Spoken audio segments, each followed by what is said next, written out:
Testing, testing, testing. Testing. Oh my goodness. This restream stuff has changed dramatically since the last time I was using it.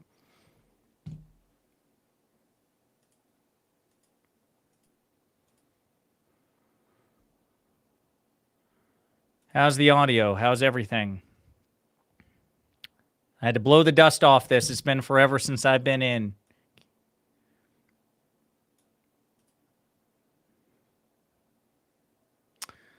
Up and running. All right. All right. Our buddy Pisco is about to join us. He's backstage. He's setting up his camera.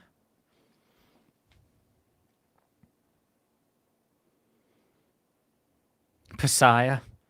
I hate that. That's Pisco and Josiah. I guess it's a portmanteau. Shameful. Disgraceful. Take back your Live and Learn account. Man, I just don't have the time to live stream on the regular anymore.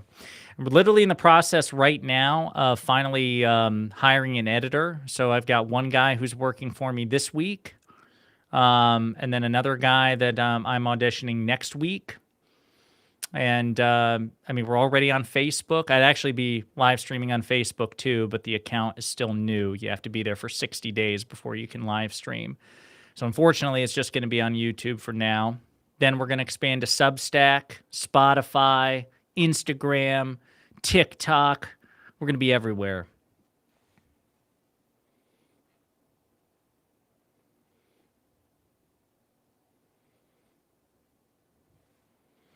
All right, Pisco's backstage, still fudging around with his camera. I just don't want to miss him here.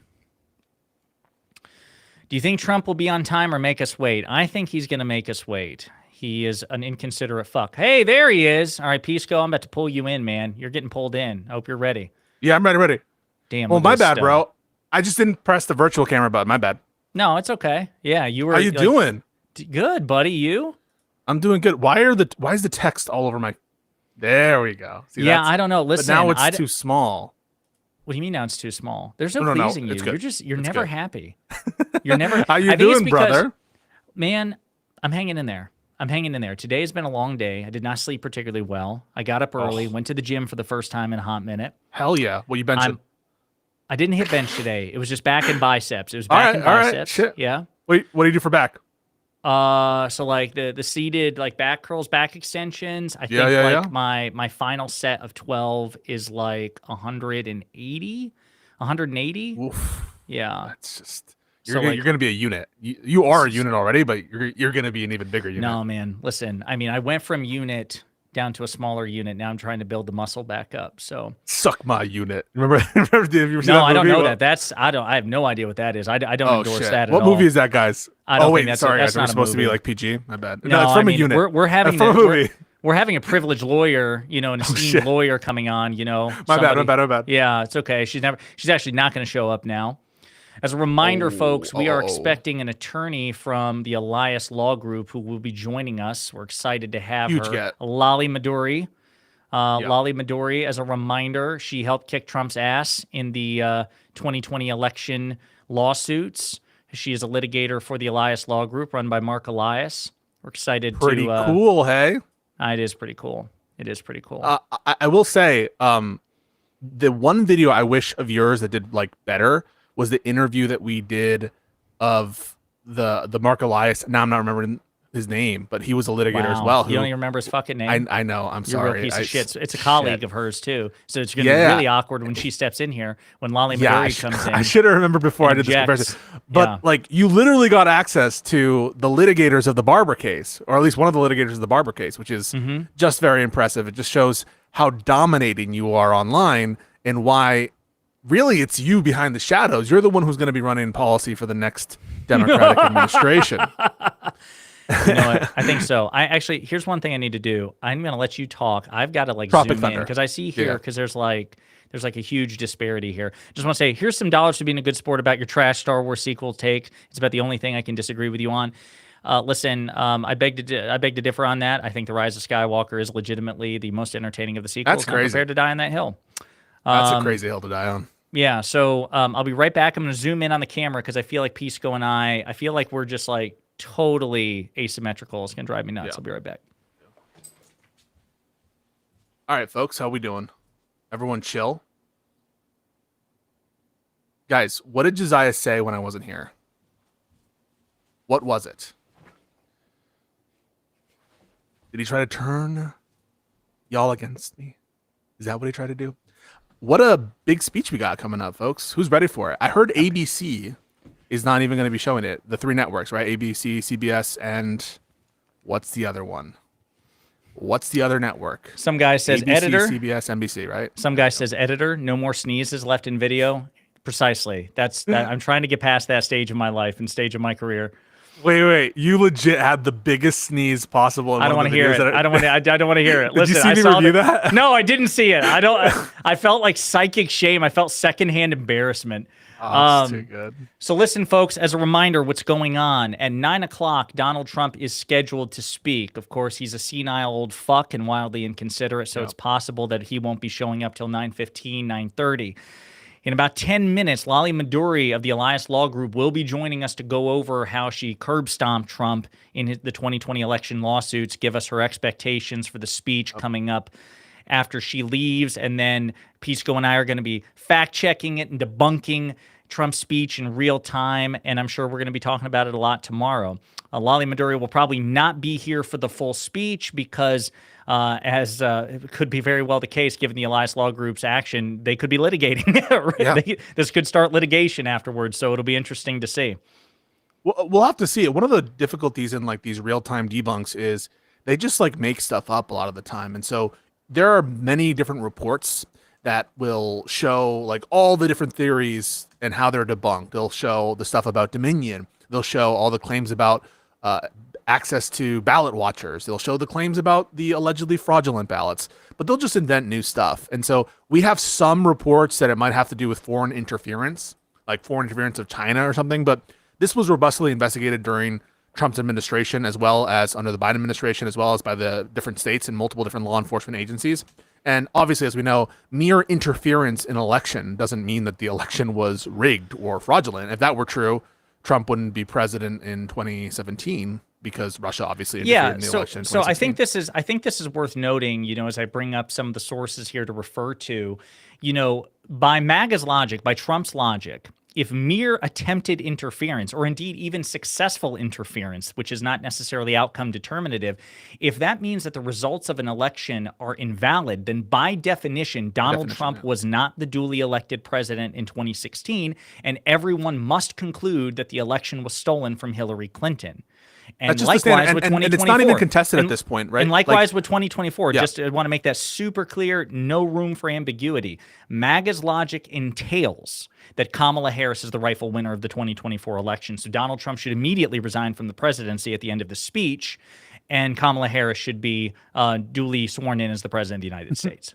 Or at least we should get rid of all the actions taken by this alleged president. Now, it's important to sort of center on what Josiah just said about the standard. The standard is garbage. It's not any standard that like we should care about, but it's not even contested at this point that there was Russian interference in 2016. This much has been said by Tulsi Gabbard, who was the DNI, right? So they have their own account for why Russia interfered, but they weren't trying to lean too heavily in favor of Trump. But part of that assumption is that Russia did in fact interfere in 2016, right? Their whole conclusion is, oh, well, they did it for reasons related to like undermining the overall democracy, just not with a particular candidate in mind. Now, that's not true, but just to understand the current position of the administration is that Russia interfered in the election. And so by that standard, right, they should be thrown out. 2016 should be thrown out. And as said, 2024 should be thrown out. Yeah. So again, I'm pulling up some links to just go ahead and have handy for us to go through. Let's see. Lali, somebody says Lali Madduri, Mirror Universe, something about Ryan Mullally. We don't invoke that name here.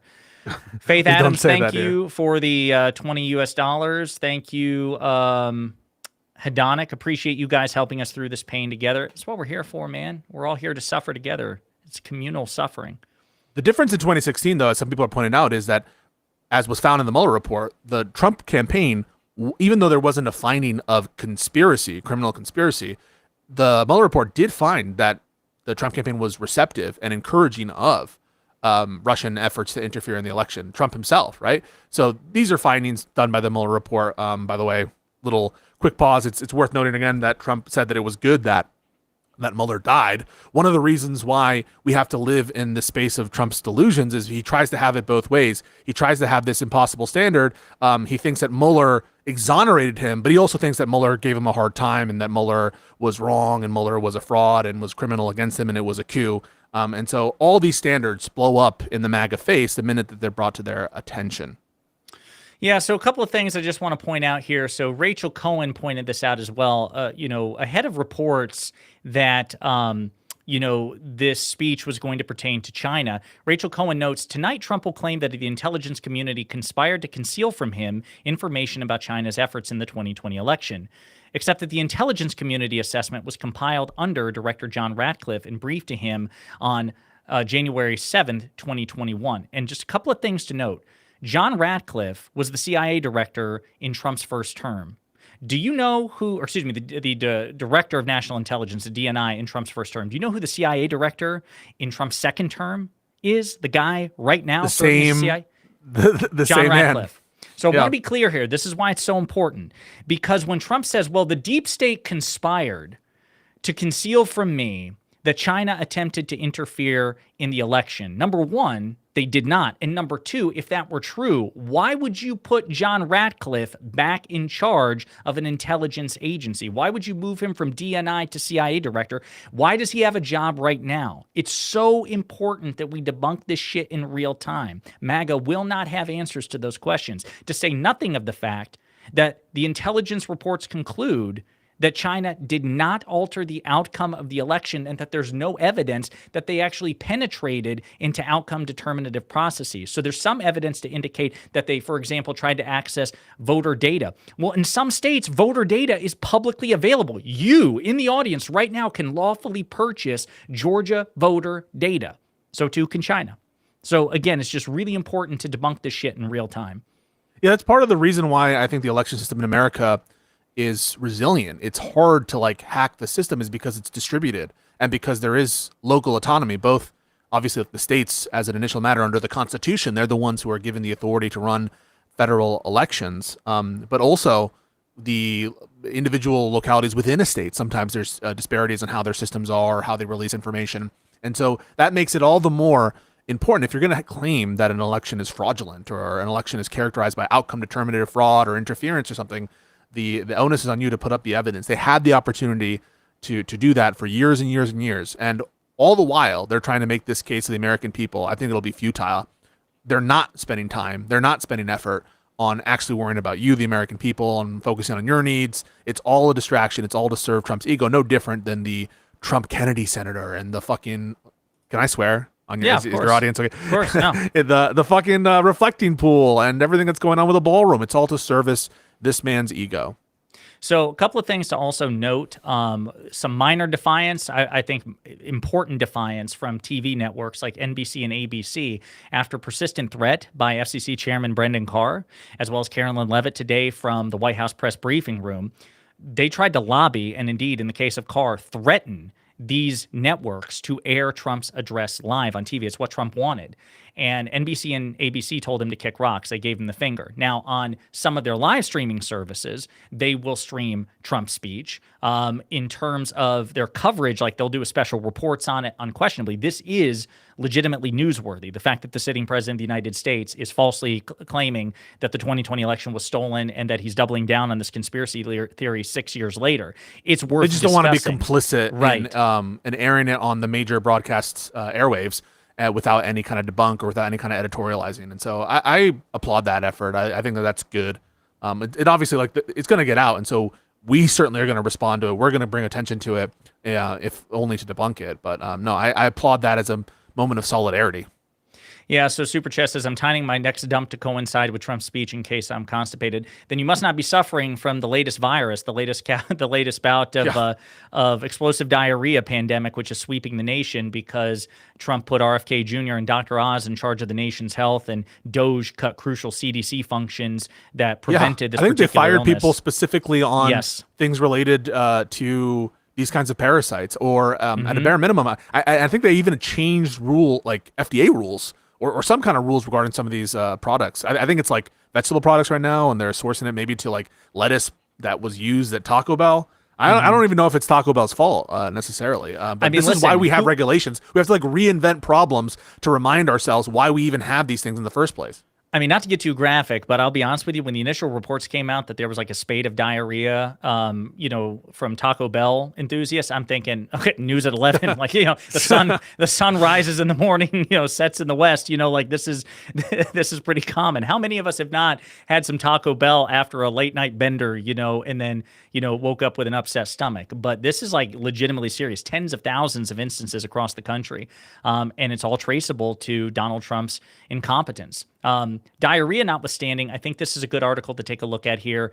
We Stand Democracy Docket by Mark Elias. Yep. Again, he's responsible for the Elias Law Group and Democracy Docket. Democracy Docket is an incredibly good resource to have on some of the best trackers too in terms 100%. Of ongoing litigations, and they've been on the forefront of any issue affecting the Republic and the Constitution. And if you're from my audience, or frankly Josiah's audience, we overlap on these values. That's the structure of our country is what's important to us, and preventing the corruption. And they're on the forefront of that 100%. No, 100%. So let's take a look here. 5 ways Trump could use his primetime speech to undermine our elections. Again, as we wait for Ms. Madduri here, Donald Trump has offered few details about the, quote, really big news he plans to announce during his... Oh, speak of the devil. There she is. Hello. Hey, Lali, how are you? Hi, Lali. Hi, Josiah. Thanks so much for having me. Hey, it's nice to meet you. This is Pisco, friend of the show, legal commentator, somebody who is also very opinionated about the situation here that I'm hoping you can help clarify. For those of you who do not know, Lali Madduri is a member of the Elias Law Group, and I met her acquaintance through a colleague of hers and somebody who also works for Mark Elias, and he pitched her as somebody who helped defeat Donald Trump in the 2020 election challenges. Lali, I'm curious. I'm definitely going to ask about your background. I want you to introduce yourself to the audience, but the speech is coming up. What are you expecting from Trump at 9 or 9:15? Is it just more of the same, or are you expecting like a real game changer in terms of what he's going to allege? Yeah, so absolutely. We're going to get the greatest hits. We're going to hear about everything we've been hearing about for 6 years. He's going to, try to use this hook about declassified documents to paint it as something new or revelatory. And it's going to be exactly what we've been hearing, which are conspiracy theories that have been debunked over and over and over again, and that they have absolutely no evidence to substantiate. So I think in terms of what we're going to hear, it's going to be a ton of the same old, trying to be painted in a new way, but it's going to be everything we've been hearing about foreign interference that has been investigated, has been unproven in court. Every time that they are made to answer actual judges or try to defend their claims in court, they have nothing. So I think it's going to be a lot of the same. So then let's bring us to you then, again, to our audiences. Can you introduce yourself and what your connection is to the litigation in terms of like your legal battles with Trump, which go back, again, at least 6 years? Yeah, absolutely. So like you said, I'm an attorney. I work with Mark Elias, who has been at the forefront of a lot of the battles against Trump, starting, I think, really, or at least accelerating a lot in the post-election of 2020. So I'm sure, as you know, and your viewers know, in the wake of that election, Donald Trump and his allies filed about 60 lawsuits. And I was part of the team that Mark Elias led in that post-election to defend against those, what turned out to be completely baseless, completely unsubstantiated, and really just a bunch of conspiracy theories. So we were involved in those cases all across the country, and we were successful in defeating him over and over and over again in court. So that's kind of where it goes back to. I generally do voting rights, redistricting, election law, political law, and in recent years, our efforts to defend democracy from Trump has really accelerated. And as a reminder, some of those claims specifically involved foreign interference. I mean, I'm thinking a little bit about the Kraken report or litigation filed by Sidney Powell. So talk to us a little bit about, well, what's the strategy in connecting it to foreign intelligence? Does that provide a hook for federal involvement or some sort of pretext? So talk us about that sort of focus. Yeah, so I think what we're going to see tonight, like I said, is a whole lot of the same old, same old. But I think the purpose of it all is very future looking, right? He's trying to lay the groundwork for alleging that the 2026 election was fraudulent or is going to be tampered with. And all of that is really to lay the groundwork, make people doubt our elections, make people feel insecure when the Republicans lose. And so what they're doing here is taking those fingers crossed, knock on wood. Your lips to God's ears. Go ahead. Yeah. But that's really what this is. It's a desperate attempt to sort of take the next steps to lay that groundwork for trying to substantiate those conspiracy theories. They have been losing at the ballot box since that last election to Democrats across the country. They've been unable to pass legislation to try to suppress voters. They've been unable to succeed in court. Trump has signed a bunch of executive orders to try to interfere with elections. Those have been blocked. Is that 0 and 16 or something like that? Last count? I forget what the number of failures have. I think so. We are personally involved. Our law firm and our team here is personally involved in about 30 of those lawsuits. And so far, it's the number is growing by the day, so it's kind of hard to keep track of. But we're around 15-0, nice. I think, right now. Meaning that every time a court has ruled on the claims brought by the Trump administration to try to secure private, sensitive voter data from states, courts have rejected those efforts unequivocally. And as a reminder, that's the executive order that was issued by Trump that was purporting to enforce already existing federal statutes, but really represented, an overreach of the federal government into, state election systems. It purported to give a bunch of deadlines as well. So it all came out of that executive order too, or is it other different related actions? They're all related, I would say. So there's been 2 major election executive orders where Trump has really overstepped the authority of the executive and tried to take control of elections. To make it harder to vote. The strategy here is to make it harder to vote. The strategy is to sow doubt in our elections. The strategy is to pretend like there are some sort of nefarious reasons for the defeats that are going to come. So there's these executive orders that he's tried to do that through. And so the first one has been blocked, I think, across the board by all courts. The other one we're in court litigating right now. Some courts have ruled against it, recognizing the basic truth that the president doesn't control our elections. That power is reserved by the Constitution for the states and Congress, and the executive has no power there. So that's one set of cases.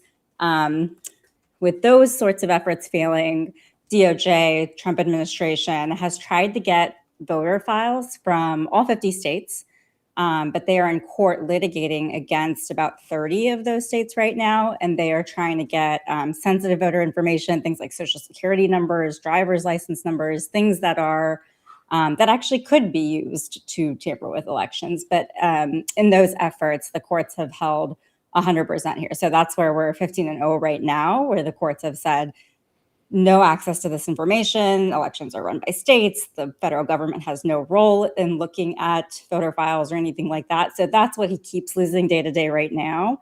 And we're also in court right now fighting about the executive order.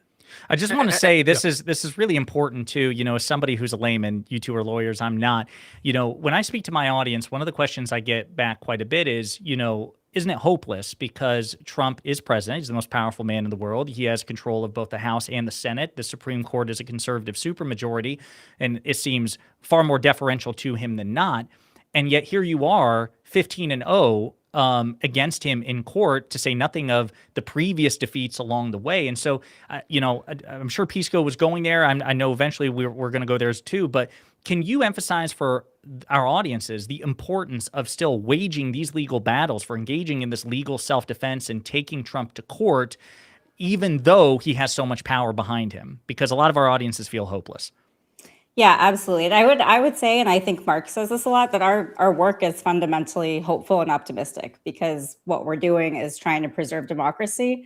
And yeah, look, it's hard at times and things can look bad at times, but I think where people should really take hope is a little bit in these court cases, right? So what we're going to see tonight are a bunch of lies, a bunch of conspiracy theories, a bunch of unsubstantiated things that they're going to say. We don't even know what they'll say, right? They might invent something new that we haven't heard before.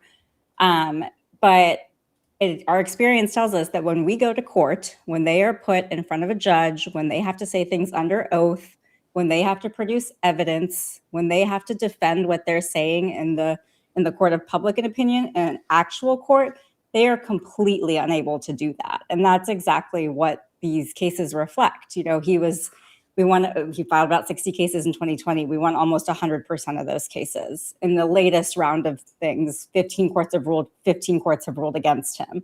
And that is judges across the spectrum, right? A lot of these judges were appointed by Trump himself. And so I do think people should take hope and feel that our justice system is there to test claims of the sorts that we're going to hear tonight. And every time that has happened, Trump and his allies have failed and floundered and been unable to produce any real evidence that supports what they're going to say. So we're going to hear a bunch of stuff tonight that's not going to be true. They're going to perhaps get into court and they won't have proof. They won't have evidence. They won't be able to substantiate those claims. That's what we see again and again. Sorry to interrupt with one more question, but the audience asked about it. So, Lali, before you jumped on, I was explaining that ABC and NBC have declined to air Trump's... And CBS, I believe. And CBS, that they have declined to air Trump's speech live, that some of the streaming services will have access to it, and certainly they'll do special reports. And one of my audience had a good question. Could any of these networks be liable for airing this speech if he lies and defames? And of course, the thing that jumps to mind for my audience is the Fox News Dominion lawsuit settlement, where they had to pay the biggest defamation settlement in American history, $787 million. And I'll add, before I toss it to you two to answer, Brian Stelter of CNN, who's one of their chief media reporters, he did report that though Fox is airing Trump's speech, that multiple sources came to him and said that they are very nervous, not just about the political consequences, but because they still felt the sting of that defamation settlement. So I don't know if either of you want to jump in, but they do want to know if these networks could be liable. I mean, like, in terms of for defamation and that kind of related action, yeah. I think that them airing, someone making defamatory comments, there are doctrines of secondary liability that I'm aware of for that, but or like where they treat you as a speaker or whatever. But I doubt that that's top of mind for those broadcasters, since you mentioned they're also having it on their streaming services. I don't know about your intuition there. Lali, anything you want to add to that? Yeah, I think they're right to be sort of concerned, because we know that everything he's going to say is a lie. And so I understand where the hesitation and all of that comes from. And I think a broader point is just, whether it's really responsible to be giving him a platform when we know that what he's going to do is going to push lies, push conspiracy theories, push unsubstantiated claims. And so I think there's this whole other kind of ethical or like responsibility sort of question of whether we should even be allowing this to be aired. And I know they're not putting it on TV on their channels, but they're still streaming it. And that's giving these lies a voice and a platform and sending them out into the world. And I think there's a real question about whether news organizations should be doing that. Yeah, I think it's important for anybody like we're going to do tonight. I feel like there has to have ongoing commentary and reaction and fact checks. And I feel like, unfortunately, a lot of these networks are disinclined to do so. They may try to do so afterwards. But I think it's important, if you're going to air lies this consequential, you need to do that. Pisco, do you have more questions? Yeah, I wanted to bring up, because the media component raises, in my mind, how many institutional advantages that Trump has in the current moment, and really that MAGA has in the moment. Not just, as you mentioned, with the courts. I mean, there we're talking, yes, Trump appointed courts at the district and appellate level, but also at the Supreme Court of the United States, where recently there was a victory as well. You guys were celebrating with the late receipt ballot issue that went all the way to the Supreme Court. That was a huge W and a huge win. But also in the media, where we're seeing mergers and certainly I would say weakness from a lot of social media people, a lot of traditional media entities. And so even in the face of those structural advantages that MAGA has, I think we are able to eke out victories, and with good work from people, for example, from the Mark Elias, that we are able to get a message of hope out there and to actually secure our democracy in the future. Yeah, so I'm curious, Lali, has the pace and the cadence of the litigation against Trump, did it like peak and valley? Like I assumed like there wasn't much going on in terms of like lawsuits against him during President Biden's administration. So how would you track the trajectory here? Obviously it picked up a lot in 2020, but in terms of battling Trump or his allies vis-a-vis elections, what's that been like over the past 6 years, not just 2020 and now in 2026? Yeah, I think you're totally right. For our kind of work, the Biden years were not, big years where we're directly involved in anything with Trump, because we're typically, fighting for voting rights. We're holding governments accountable, states accountable, trying to make it easier to vote through those sort of official processes. And so for us, the litigation has really, really, of course, in the post-2020 aftermath, there was a huge number of cases. And then once he took office, he started pretty quick. His first executive order came out. The president's on right now. Here we go. Can you all hear? Not at the moment. Okay. Let me switch.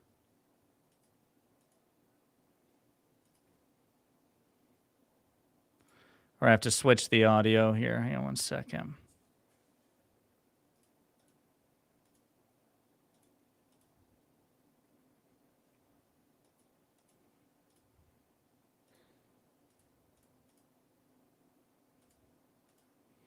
Many of whom killed more than one person. Yep. We had transgender for everybody, men and women sports, crime ravaging our cities, and the whole world was laughing at us as a nation, but not anymore. 2 years ago, our country was dead. Now we are the hottest country anywhere in the world. America is respected like we have never been respected before. We have more money being invested in the United States than at any time in the history of our country. More Americans are working today than ever before. This week it was announced that inflation saw the largest monthly decline in more than 6 years. Just happened. It was just given out. The media reported it, and we accept it. The best in 6 years. The tax cuts in our great, big, beautiful bill are saving hardworking families thousands and thousands of dollars, like with the provisions, no tax on tips, no tax on overtime, and no tax on Social Security for our great seniors, along with the interest deduction on a loan used to purchase a car, but only if that car is made in America. And a 100% expense. Yeah, so he's obviously not talking about the election yet. We're going to be paying attention to this. Our stock markets are at their highest point in. Just checking his eyes there. Echo. I can actually say of all time. Not on my end. If there is on yours, we can try another audio issue. And retirement No, you can leave. I'll stay quiet. No, it's on my end. We're going to try this. Not like he's talking about election stuff. In the world. Anyway, now we pay the lowest price under my most favored nation's policy, because I was able to get the rest of the world and the pharmaceutical companies to act responsibly. Drug prices are coming down by 70, 80, and 90%. TrumpRx.gov, this will ultimately reduce the cost of health care. You have to go to TrumpRx.gov and take advantage of it. But the cost of health care is coming way down because of what we've done with prescription drugs. And with Trump accounts, every child in America now has access to a tax-free investment account. to save for their future. Billions and billions of dollars are being invested, put in by companies and individuals to take care of our children so that at age 18, they will have potentially hundreds of thousands of dollars in their account. Testing on and the they'll get echo. off to a Testing great for start that. in life. Still there. So for that, go to I'll be quiet. trumpaccounts.gov and sign up your child or any child who'd like to sign up. Our previously wide open borders have been transformed into the most secure borders in the history of our country, with 0 illegal aliens being admitted to the United States in the past 14 months. That is 0. Nobody thought it was possible. We had the worst border in the history of our country, and now we have the best. Crime is plummeting nationwide, with the murder rate at its lowest level since 1900, or more than 125 years ago. We're making a record investment in our armed forces, and we have the strongest and most powerful All right, now I'm testing military it again. I'm by switching far everything. I'm determined. anywhere in the Testing. world. Testing. I built it I'm good during now. my first term, Sounds good. and Solid. unfortunately, we're forced to use it now. I actually have We to won hop, in but it's been Venezuela, great which talking is to now you all. working. Thank you Lali, so much. thank you so much. I appreciate you. Thank you so much for having me. We are likewise Thank you winning for your big work. in Iran, and Absolutely. you will see Everybody the be sure to fruits check of out that Elias labor Law very, Group, very Democracy shortly. Docket. They're doing amazing America is work, back, and we'll make sure and to doing follow really up with you, well. Lali. We'd love to have But you we back still on. have a Thank major you so much. challenge that must Thank be you. Thank you. urgently addressed, because no country can be great without fair and honest elections. You have to Let's hear trust it. your country, because if there can be no trust, there can be no greatness. And that's very simple. No trust, no greatness. For many years, I've called for bold, swift, and decisive action to protect the integrity of America's elections. Every American deserves to know that when they cast their vote, that vote will be counted accurately in a system, and that is to make that system secure. One where cheating and interference are not just difficult, but virtually impossible. Unfortunately, the system we have today falls catastrophically short of that standard. Tonight, I'm announcing the immediate declassification and release of critical intelligence, revealing shocking vulnerabilities in our election infrastructure. This evidence shows that the election system we have dangerously exposes, and really exposes like levels never thought possible, to hacking, exploitation, and foreign interference. Just as disturbingly, this vital information has for many years been covered up and hidden from you, the American people, our beautiful, our great American people. But that all changes right now. The documents we will release starting tonight have been gathered by the White House Government Transparency Task Force, a great group of people, along with the staff of the Is that John President's Solomon? Intelligence Advisory Yeah, it might be Board, John Solomon, Miranda supported Devine. by our top intelligence Loomer. agency chiefs, who See, have it's so all funny. personally If they had reviewed anything, the findings. if they had anything, you'd we be are hearing presenting indictments. this evening and fully confirmed 100%. their I'll authenticity. say that, but You can see these even their documents for indictments are yourself bullshit. at But White House. if they thought they had something, they would be doing it through whitehouse.gov. filing. Go check it out. Our purpose in disclosing this information is not to weaken confidence in election, but to earn that confidence by confronting vulnerabilities and correcting them very, very quickly. And that's what we're doing. The documents cover 5 major areas of concern. First, they show that over a period of years, starting during the 2020 election Here we cycle, go. There we go. the People's Republic of China carried out what is believed to be the Leaks were largest accurate. compromise of election data in history, resulting in China's illicit acquisition of 220 million U.S. voter files. That information includes names, addresses, phone numbers, political party preferences, and other sensitive data that would be needed to register to vote and engage in other nefarious activities, which is exactly what was happening. This data loss presents an unprecedented election security nightmare.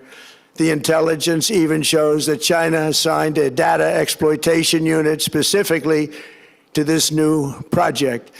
Compounding the travesty, the second set of documents we are releasing reveals that members of the deep state, very, very famous group of people, in many cases, in our intelligence agency work to actively suppress and downplay information about the extent of China's sinister election meddling, covering it up from both the president and the American people like nobody thought was possible. U.S. spy agencies began learning about the compromise of voter registration files in 2020 when they discovered that tens of millions of voter data, think of that, tens of millions of voter data. Voters' data. This guy has no brain in left. 18 states have been bought, stolen, or hacked by China. Bought because it's publicly available. Not that there isn't illicit hacking, but he wants you to believe publicly available voting data constitutes they did not disclose to me as president or to anyone else, and to the best of our knowledge, they did not inform Congress. In fact, where's the fraud? All they kept saying is, this is the most secure election in the history of our country. Own a standard very pat line that was divvied out responsible for that. The cover-up of this colossal security breach is even more disturbing in light of the additional information showing that China engaged in other election-related activities to undermine my first administration and our 2020 campaign. That's why you failed. They did not want, and they just didn't want it. They fought like hell not to have it, Donald Trump to win, and for good reason. As the documents we are releasing show, CIA reporting explicitly stated, and I quote, in mid-2018, the Chinese Communist Party's policy was to leverage all domestic and foreign elements that were opposed to the U.S. president in an effort to reduce the U.S. president's votes and make him resign or prevent his re-election. Isn't that nice? Also, in mid-2018, China was working to influence the results of the U.S. midterm elections and later the results of the 2020 presidential election itself. Separately, in mid-2019, the Chinese government's strategy against the United States was focused on undermining domestic confidence in the U.S. president. They wanted to just make you sound like your president wasn't so hot, when actually your president has done a great job. Piece of shit. And they did everything possible to do exactly that. Going on, this document says, and this is by the CIA, embarrassing.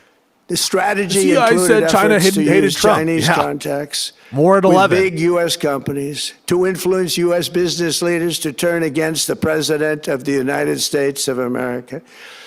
The Chinese government sought to identify U.S. journalists who had reported negatively on the U.S. president and pay them large sums of money to write more negative articles about him, as many Remember when he as dropped they the could, Tenet Media and they investigation? didn't care what they said. Indeed. I remember The Chinese that. government wanted U.S. president I don't even to think they're lose the investigating next election, and FARA the anymore. reason they wanted Isn't your guys' me whole to position that lose FARA is because like they knew something I that shouldn't was exist? wise to Yeah, so Pardoned a bunch of FARA violators, including those who worked on his campaign. Yeah, we're going to unpause in just a moment, but just to understand here, and this is being fact-checked in real time too on social media, everything he's discussing, the vast majority of those documents have been examined by media outlets for years. The documents Trump is referring to right now, and CNN has reviewed all of them, largely discuss vulnerabilities that have been known for years and or are reflected in the 2021 U.S. Intel Community Assessment that was again compiled by Trump's own DNI, John Ratcliffe.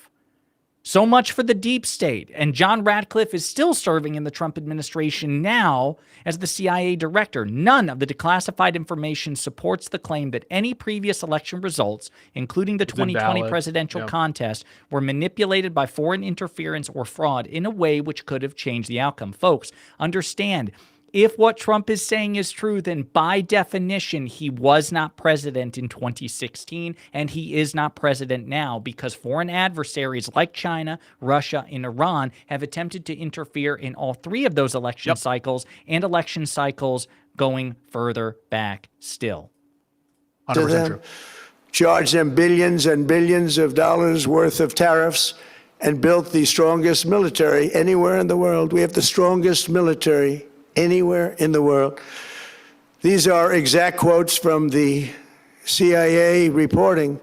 The name of the person doing the quote is now under review, but it gets even worse. Raw intelligence obtained by the FBI in 2020, yet buried by rogue bureaucrats, stated that China's activities even included an attempt to manufacture illegal ballots for Joe Biden. Documents show that during this period, dozens of significant CIA and NSA reports about China's election targeting were kept out of the presidential briefing. These were briefings I would get almost. Oh, shit. Hang on. Before I bring that back up, I was trying to pull this over. I hope you're ready. I hope you're ready for this right now. Read this statement. This is Tim Pool. Tim Pool says, Trump says Intel shows China paid U.S. journalists to write negative stories about the Trump administration with no hint of irony. That's Can Tim you Pool. explain the irony real quick while I pull this back up? So Tim Pool, of course, was the unwitting victim of the Tenet media scandal. He was one of the people on the take, as it were, from a Russian-aligned fake person by the name of, oh God, what was his name? Igor Grigorian? Something Grigorian. Yeah, chant. so he's involved in the Tenet media scandal, he claims unwittingly. So, and then he's taking Trump's claims at face value that China paid U.S. journalists to write negative stories about him. Yep. He's upset that China didn't pay him, is what he's saying. Yep. Related to the election. Another official inside the FBI wrote that she was running, Edward quote, Grigorian, that was it. a shadow government, unquote, to keep intelligence about China's election meddling from becoming known and to keep it away from the honorable press. Other officials who witnessed such efforts perceived the motivations to be blatantly political. Recently, we found significant numbers of burn bags in formation. And this is a group of bags that were What's wrong used with to him? He can't even, destroy breathe. information given by President Barack Hussein Obama to be burned. It was supposed to be burned. These bags were supposed to be at a different level by different people, incinerated and checked, but it never happened. Maybe we got lucky. We believe this Imagine was just being like a not regular done. person trying to follow this. Well, what's in the bags? If you have the Yeah, bags, if the bags weren't burned, what's in the, burn bags? bags? It's What's like up with the burning? Yeah, it's like 7. What's what in the the fuck box? is this conspiracy? It's like, imagine being someone who's like not read into all this shit, like trying to understand what the fuck this dude's talking about. Again, if he's got the evidence, show us the evidence. I'm looking, by the way, just so you guys know, on the White House page here. For the drops? Yeah, and I'm not seeing this shit at all. Take a look here. This is the White House page. We'll return to Trump in just a second. This is what he told us to go to. That's whitehouse.gov/election integrity. And he cites no evidence. I'm going to control F for burn bags. There's nothing. I get nothing on the burn bags. And it's unclear what they relate to. Who the fuck cares? On purpose, but rather through gross incompetence of the people that were supposed to burn the bags. But the findings are stunning. Today, I'm asking the Office of the Director of National Intelligence, the findings? Department of Justice, the FBI, and the CIA to investigate how and why such crucial information was hidden. Announcing To investigation fire those into involved in the how cover-up the and to burn file bag criminal situation charges, happens. if appropriate, Stunning. against these people. So Nothing he's also asking for treason, it sounds like. To investigate how and why such crucial information was hidden, to fire those involved in the cover-up, and to file criminal charges, if appropriate, against these people. Yet concealing China's meddling was only the beginning. The third set of documents we are releasing proves that for many years, Americans were blatantly lied to about the security of our election infrastructure, including electronic voting machines and ballot counting systems, dishonest, almost all. Okay, so now I gotta ask the question again about defamation, because now it seems like he's picking at that particular scab. I feel like Dominion and Smartmatic are like perking up, going, "Oh, are you going there again?" They should be perking up. I mean, I hope, but he might be referencing like Chris Krebs or something. Maybe like charge him with some kind of like false statement, but like it just seems totally non-actionable. If it really is Chris Krebs' opinion, and by the way, there's no evidence that he was wrong, that this was the most heavily scrutinized election and the most secure in our history, then what is the possible criminal claim there? It's just bizarre. Imagine, I mean, if that's the standard, we should charge Trump for every wrong thing he's ever said. 100%. So again, we'll return to Trump in just a moment, but Zachary Cohen notes, the documents and notes Trump is referring to in his speech were largely intended to round up everything the U.S. government had information about that could potentially be considered per a source with direct knowledge. After analysis, the intel community decided to either incorporate them into the 2021 Minority Report or assessed, based on verbiage in the documents themselves, were not concrete enough to view as consequential enough. So again, I just want to emphasize this before we go back to Trump here, that when he says, well, there was raw intelligence, okay, that actually doesn't tell us anything, right? Because raw intelligence is literally every unverified bit of information you get. It can be credible, it cannot be credible. And then it goes through a process where it's verified for authenticity. So simply because something is said doesn't mean it's actually true or actionable. He's hoping to gaslight you into thinking we had raw intelligence, as if raw means pure. No, it just means literally anything they come across. Anything you want to add to that, Pisco, before we move on? No, just that, like, yeah, I think you're absolutely correct that the goal is to have like buzzwords, raw intelligence, burn bags, to like get to the atmospherics of corruption, but it just, there's nothing substantive here. There's like no specific allegations. Give us names. Who is the person who worked with China to fuck up our election? Give us names. He's just ordering investigations that'll never come out. Before we go back to Trump, the thing that I immediately thought of as soon as he said raw intelligence was that 1099 FBI report, right? That unverified report about President Biden and Hunter Biden. That's right. What was that? That was just quote unquote raw intelligence. An informant said something, and they had to write it down. Turns out he was lying. And he was lying. It was raw intelligence, but it was a lie, and he went to prison. Well, they're vulnerable and they're easily compromised, and people within our government knew that. Tonight, we're publishing a series of previously classified U.S. intelligence community assessments and other reports proving that our government has long known these machines are extremely exposed to attack. As one assessment states, we judge that the United States adversaries, including at a minimum Russia, China, Iran, North Korea, as well as non-state groups, have the capability to compromise U.S. election infrastructure. That's unquote, but that's some statement, isn't it? Made by supposedly great patriots of our country. I just want to say here, too, Stephen Richer, who was a Republican election official, says we use audible... Richter? Oh, no, you're right. My bad. Yeah, we use auditable paper ballots, even if tabulation machines were vulnerable, a predicate I don't accept, and even if connected to the internet, not true, then any manipulation would still be revealed in post-election hand counts. Folks, paper ballots. I cannot stress this enough. He's full of shit. There is no proof of this whatsoever. He's hoping to gaslight you. The document goes on to further state that, quote, we assess that centralized election-related data repositories, such as voter registration databases, poll books, and other official election websites, are most vulnerable to exploitation, and adversaries could use this access to these systems to disrupt election processes within the United States of America. Tonight, we're releasing all of those findings, and spanning from January 2020 to June 2026. He's got to clear his fucking This is throat, a cyber threat aimed at the very heart of our democracy. Many people have questioned whether it could actually be possible to electronically manipulate vote totals or change election results on these terrible machines. Today, we are releasing documents that show the CIA obtained reporting of a specific plot to do a big number in favor of the corrupt Maduro regime in Venezuela. Oh my God! And that's oh my God! Holy shit! Sorry, guys.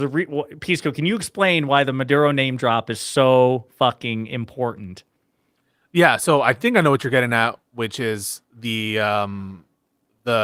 Kraken, the whole allegations regarding Venezuela involving itself in Hugo Chavez. That's all part of these claims that were the basis of this Kraken lawsuit that occurred and the conspiracy theories there. And it was also the basis, I think, for Dominion to do many of their different lawsuits against Sidney Powell and others. All of that is true, but also remember, Trump abducted Maduro.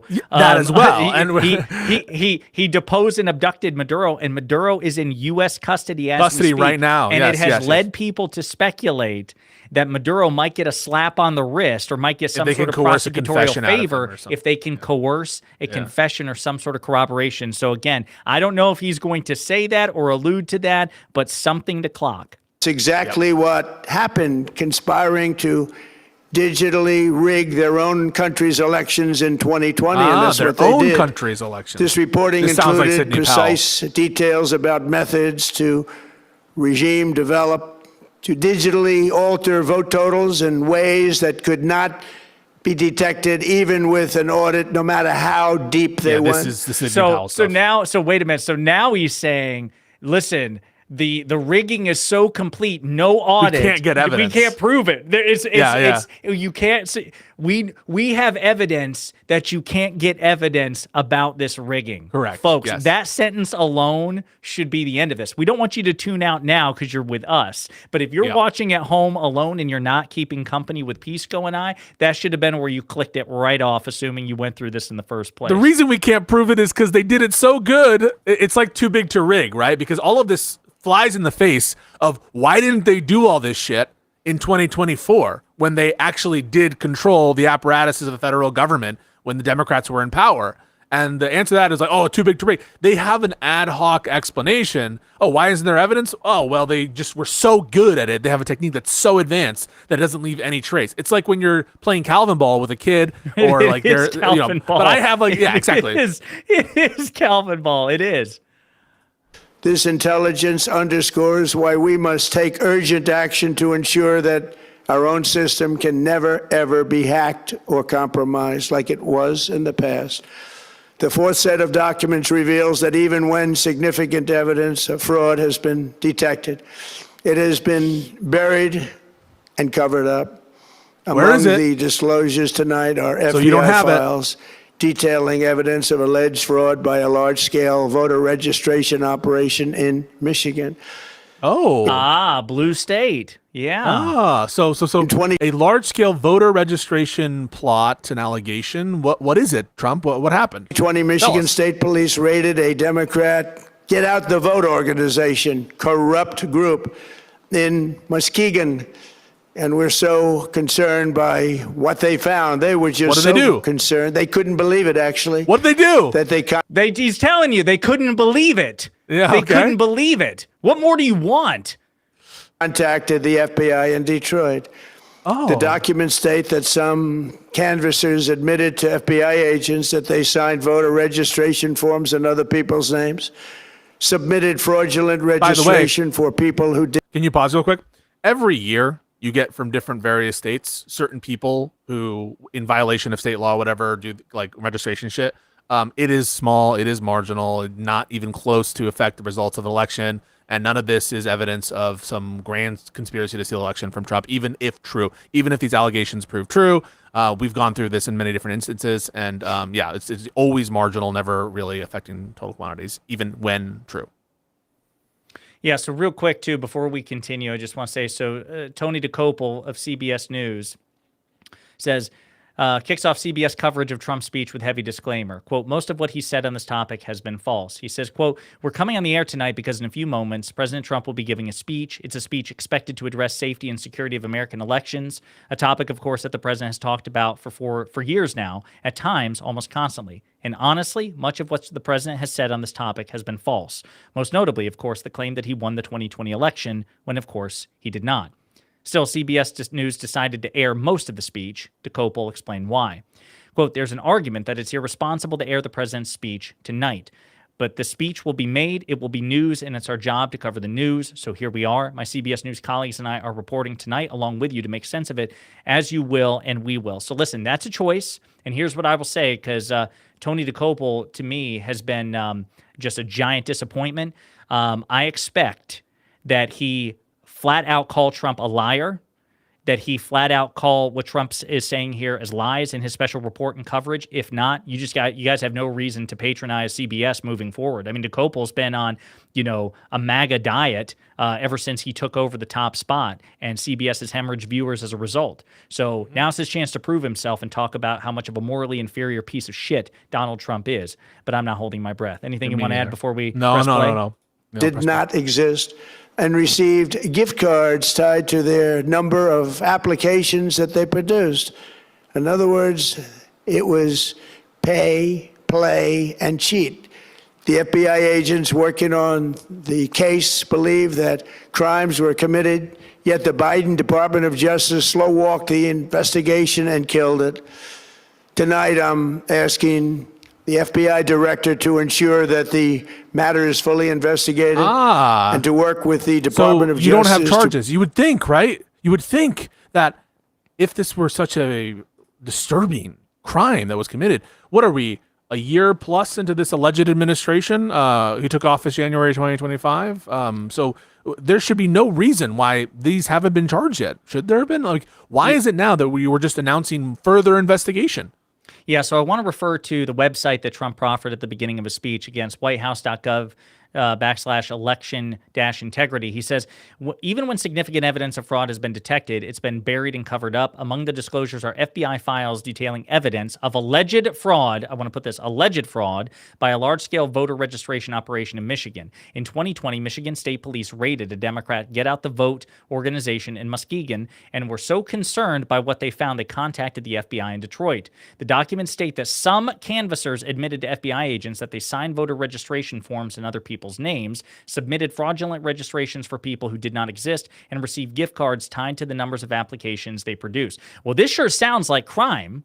Number one, I would like to see where is the evidence of this at all, number one. And number two, I cannot stress this enough. Nobody here is claiming that voter fraud does not exist on any level in any election. And this is registration, alleged registration fraud, by the way. Right. And not the casting of ballots. Yeah. But they're right. Fraudulent registration that's still illegal, that we need to see evidence of this crime.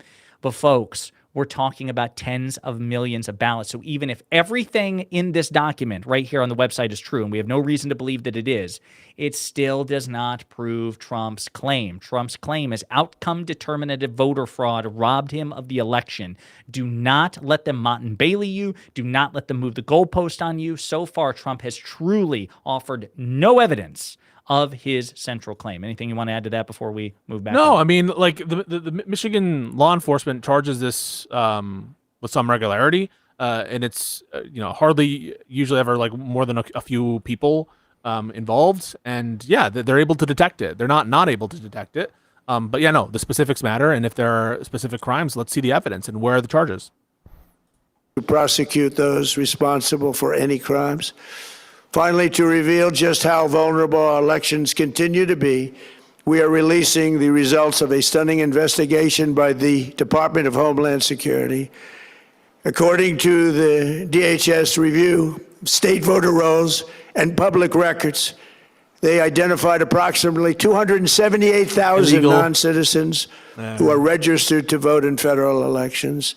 Since Democrat states refuse to share their voter files, the real number is actually much higher than that. Yet, even this limited analysis found more than 250,000 foreigners illegally registered to vote. Put together, these disclosures reveal an election system. Just so you're aware, the Heritage Foundation, I believe, does a tally of all cases involving alleged illegal voters. Once again, just like the allegations regarding the fraudulent signatures, marginal, very, very incredibly marginal. Occasionally does happen, but the evidence of it is oftentimes these reports are wrong. They confuse names or they involve people who are just going for driver's license. And so don't believe it just because they say it doesn't mean it's true.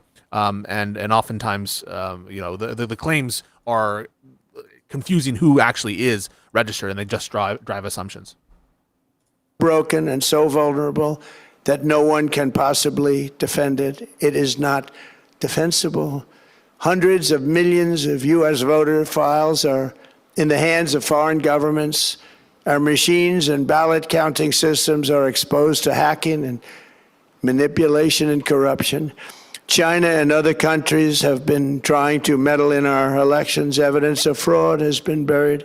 Hundreds of thousands of non-citizens and dead people are listed and active on the voter rolls, and yet we still have elections with no voter ID, no proof of citizenship, and tens of millions of ballots floating aimlessly through the mail.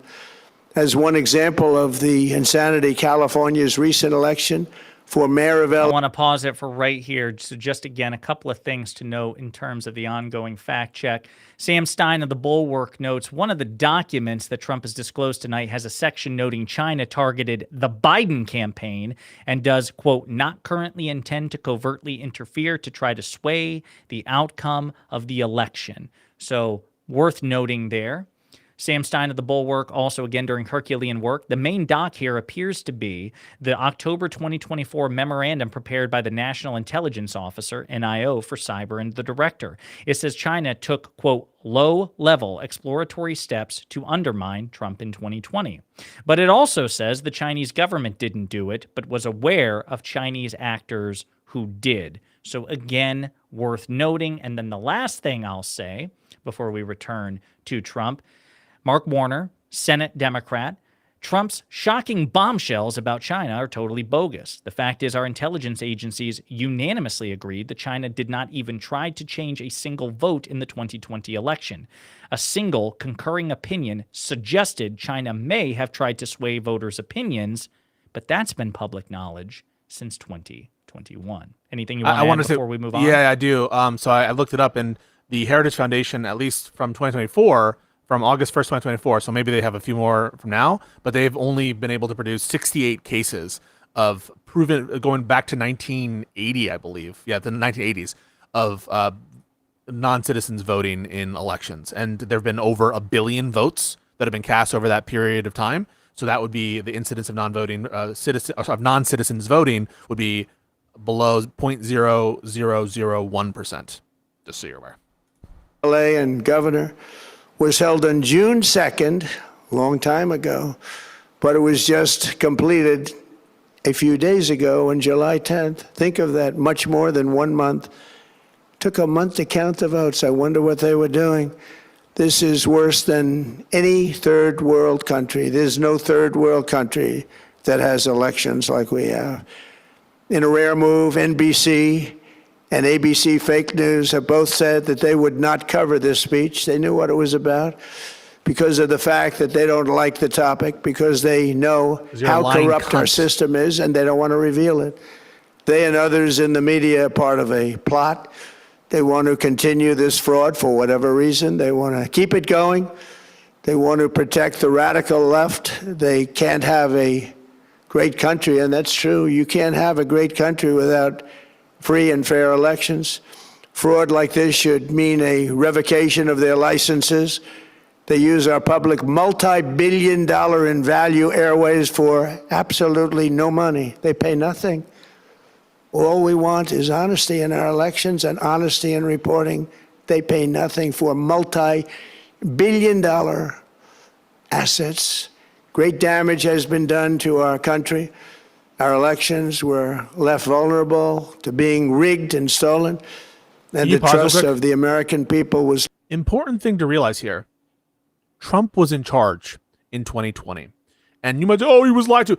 That's his responsibility. He was elected, supposedly, to drain the swamp. And so if he is incapable of having secure election, that's on him. The buck stops with him. So even assuming that all of his claims of stolen election record, which are completely and totally false. This is all fucking bullshit. Nothing burger allegations. But even assuming it were true, it would fall on fucking him first. He was put in charge of all this shit. The buck stops with him, period. Just want to note, Senator Tommy Tuberville claims, quote, 4 or 5 senators didn't legally win. Tuberville alleged on Thursday, quote, the 4 or 5 of his colleagues were fraudulently elected to the sentence. Quote, we have very little election integrity, he said on Newsmax. Quote, 0 in some states like California and New York where they just blatantly cheat. You know, in California, if you even bring an ID to the polling place, they might put you in jail for bringing it. I mean, they hate voter ID. These guys are so we got to set that straight. He says, but if you look what happened in terms of what happened in 2020, we know President Trump, they put the screws to him. There's no doubt. I've seen the evidence. The same thing, we probably have 4 or 5 senators that didn't legally win. They shouldn't be up here. And it's just unfortunate that that's happened. So I just want to, again, remind you that Tommy Tuberville has the unique distinction of being probably the dumbest Republican senator in the entire conference, which is a stunning achievement when you consider other stupid Republican senators and Republican lawmakers, but making that claim baselessly. This is what we're up against, folks. Yeah, and last thing, Tommy Tuberville, what a piece of shit. But it's also, this is strategically stupid of Trump. I want us all to recognize this, because what this is going to do is galvanize us. I want you to remember the fury that you have, the anger you have at these shameless rats like Tommy Tuberville, like fucking Trump, and bring it with you, that passion, that energy into the election coming up. I don't think this is going to activate his own base. I think this is going to make us angrier and want to punish all of these bastards, including and especially the alleged president. And I also want to point out, if you're a Democrat running in a primary for the presidency in 2028 and punishing these bastards is not a major tentpole of your campaign, you can fuck all the way off. We're not interested. It's lost. This cannot be allowed to continue. Every American, whether you're a Republican, Democrat, Independent, or otherwise, should be able to agree that we deserve the most secure, honest, and fair election system anywhere in the world. Secure elections should be a partisan, we should be together, Democrats, Republicans, Independents, everybody. And it should not be a partisan issue.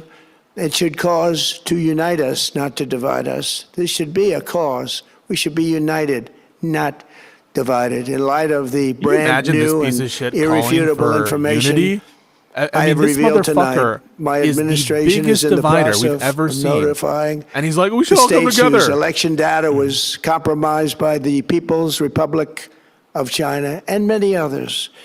We will be working closely to mitigate any harm, and we're taking swift action to ensure. Did it pause for you too? Yeah, hang on. Sure there that we go. Sensitive voter data is better protected, so we can never be bought, we can never be hacked, and we can never watch a stolen election again. Tomorrow, the Secretary of Homeland Security will hold a briefing to outline his department's recent work confirming cyber vulnerabilities in our electronic voting systems. They are bad. We're in the process of informing governors, senators, and members of Congress of potential issues in their states. If you look at voting today, it's in such bad shape in so many states, and we are committing to fix it. And we're also committing to be working with those states and local jurisdictions to help them fix and patch known technical vulnerabilities before the midterm elections. We have very important elections coming up. We want those elections to be honest. I've also ordered DHS to notify every state about non-citizens on their voter rolls and direct them to remove all ineligible voters from the lists immediately. But most importantly, addressing this crisis of election security demands that Congress must pass the Save America Act. Begging like a dog. How easy is that to do unless you want to cheat? The only reason you wouldn't do it is you want to cheat because your policies are so bad and your candidates are so pathetic that you can't get away or can't get elected any other way.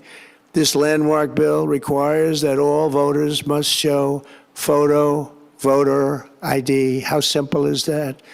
Could I have your photo, please? Photo voter ID. All voters must provide proof of citizenship. Are you a citizen Sounds like of he's our country, begging. Please? Tristan, and hopefully Tristan in there the chat. will We see be you. no corrupt Sounds like mail-in begging to ballots, me. which if you watched California and so many other places, mail-in ballots are inherently corrupt. Okay, so we got to stop here for just a second. Folks, Republicans prior to 2020 used mail-in ballots much more than Democratic voters. The only reason that balance flipped and now Democrats avail themselves of mail-in ballots more is precisely because Trump won't shut the fuck up about mail-in ballots. That's why Ron DeSantis and other Republican officials, Republican governors, Republican senators, Republican congresspeople publicly and privately begged Trump during the 2020 election and since then to shut the fuck up about mail-in ballots because it's actively suppressing Republican votes. By telling your Republican base that it's fraudulent, corrupt, all these things, they don't avail themselves of this perfectly valid option. Now, to be clear, a lot of red states still engage in mail-in balloting. Every state engages in mail-in ballots. Montana, Arizona has a really robust history, and they are deep red Republican. Montana. Yeah. They mail-in ballot at extraordinary levels, and it voted for Trump. So Trump is basically sending a mixed signal here, right? Usually, they he's leaned heavy on it in 2024. Yeah, they switched gears in 2024. Now, a lot of that damage has already been done, but they did the same kind of disparities didn't exist in 2024 precisely because you saw Trump encourage mail-in voting. He did, by the way, and he himself voted by mail. I mean, he does this shit all the time, the absentee voting. So, just fuck all these people who call it into question, but then use it, even though they say it's inherently unsafe. And then change their story on it. Guys, there are Republican states that have used mail-in voting. By and large, it is secure. It has been part of our system since before this whole controversy emerged during COVID. And when it's been expanded like it did in Pennsylvania, it's often been as a result of bipartisan agreement. I'm talking about the act that passed in 2019 in Pennsylvania to expand universal mail-in voting. So you would have no mail-in ballots except for illness, disability, military deployment, or travel if you're going away on business or vacation. These reforms are urgently needed to stop the vulnerabilities that I've mentioned. To all Americans, I ask you to pick up your phone tomorrow, call your representatives in the House and Senate, and demand that they pass the Save America Act without delay. Together we will restore faith and confidence in our country, and we will be bigger, better, and stronger than ever before. Thank you. God bless you. What a terrible God bless our speech. great military, and God bless America. Thank you very much. Folks, I mean, that how was many a disaster. Yeah. I just want to note a couple of things just to really put a fine point on it. Congress, we're in the process of informing governors, senators, and members of Congress of potential issues in their states. If you look at voting today, it's in such bad shape in so many states, and we are committing to fix it. And we're also committing to be working with those states and local jurisdictions to help them fix and patch known technical vulnerabilities before the midterm elections. We have very important elections coming up. We want those elections to be honest. I've also ordered DHS to notify every state about non-citizens on their voter rolls and direct them to remove all ineligible voters from the lists immediately. They already tried to do that, by the way. That was an executive order that they already tried to do. So I want to be clear. He's asking for mass purges of voter rolls right before an election. By the way, there are many laws that forbid that sort of Federal thing. laws, yes. Precisely because we don't want to have these kind of fucking useless tyrants. Now, the thing is, he's already tried this shit. It's a total dud. The speech sucks. I can't imagine how often the voter fraud people need to get blue balls before they finally give it up. How long do you have to wait? And then still, we are what? 6+ years after all this controversy emerged. And nothing. There's no substance to any of these claims. And the measures that he's announcing, right? These were all part of his executive action where he's losing time after time in court. So fuck him, and let this be your cry. If you're not registered yet, and if there's a deadline coming up to register right now to show it to this motherfucker, he has nothing. And it's just more begging on the SAVE Act, which he doesn't have the votes for. Also heard the president make claims that electronic voting machines are vulnerable and easily compromised. Fox News has not seen that evidence yet, is not in a position to evaluate the accuracy of the president's statements and claims. Why is that, Fox? Yeah, just you want were to point so that out. gung-ho in 2020, weren't you? Maybe it was the big settlement that you had with an entity that'll go unmentioned. Yeah, just want to point that out, that Fox is dotting their I's, crossing their T's, and CYAing in all caps. Speaking of Fox, here is MAGA Fox News host Sean Hannity. Anyway, I should thank you so much for that summary. We appreciate it. We have a ton of other breaking news and developments tonight. One starting. So, as Asen notes, Fox spent a Moving little over on. 5 minutes on Trump's speech and then shifted back to Iran. Because remember, Total folks, nothing burger. Hannity was also in deep shit as a consequence of those Dominion text messages. It wasn't just Tucker Carlson, Maria Bartiromo, Sean Hannity, Jesse Waters, fucking Brett Baer. When people talk about how Brett Baer is a straight shooter, fuck Brett Baer. Brett Baer saw that Fox viewers were getting pissed off and going to Newsmax instead. And so he said, maybe we should have the decision desk rescind one of its calls for President Biden. I think it was Arizona. They were first on Arizona. Yes. Yeah, they were first on Arizona. So Remember that. fuck Yep. Brett Baer. There's exactly one person worth a damn at Fox News, and that is It's our my dear love. friend, Oh. Jessica Darlov. Oh, That's it. By the Jessica way, Darlov. who just wrote a book that's coming out in September called I Disagree. So let's talk about this. There's some more information too, because I'm wanting to see how the response is to all of this. Let's see. Let me pull up. It was particularly low energy. Didn't you feel like It was in addition Jeb to the Bush. fact- There was a lot of Jeb Bush going on, I got to say. All right, so Governor Newsom, tonight the country watched an old man ramble about an election he lost. Democracy is under threat, but the danger isn't just from abroad, it's from within. Don't give in to cynicism. Don't stay silent. And above all, don't stop voting. That's exactly what Trump and MAGA want. You are the antidote to Trump's madness. Accountability is coming, and the American people will deliver it.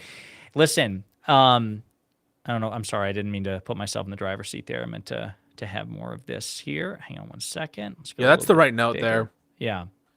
It's a game of fear, and you can't let they win if you feel scared or whatever. But I just think it's like a wrong read. I don't think people are going to get scared by this. I think the right people, like the people in your audience right now, you have like over 5,000, I think, concurrent viewers right now watching you from your channel. You have 500 viewers from my channels, and I think that it's just going to get us more fervent in the desire to go vote. I mean, we're going to go wait however long it takes to vote against this motherfucker and his agendas. Yeah, so folks, I will be doing tomorrow, we'll be doing like a more thoughtful postmortem. This is like in real time, Pisco and I live reacting to this, obviously. We'll take your questions and things like that. If you guys want to super chat, ask questions, let us know.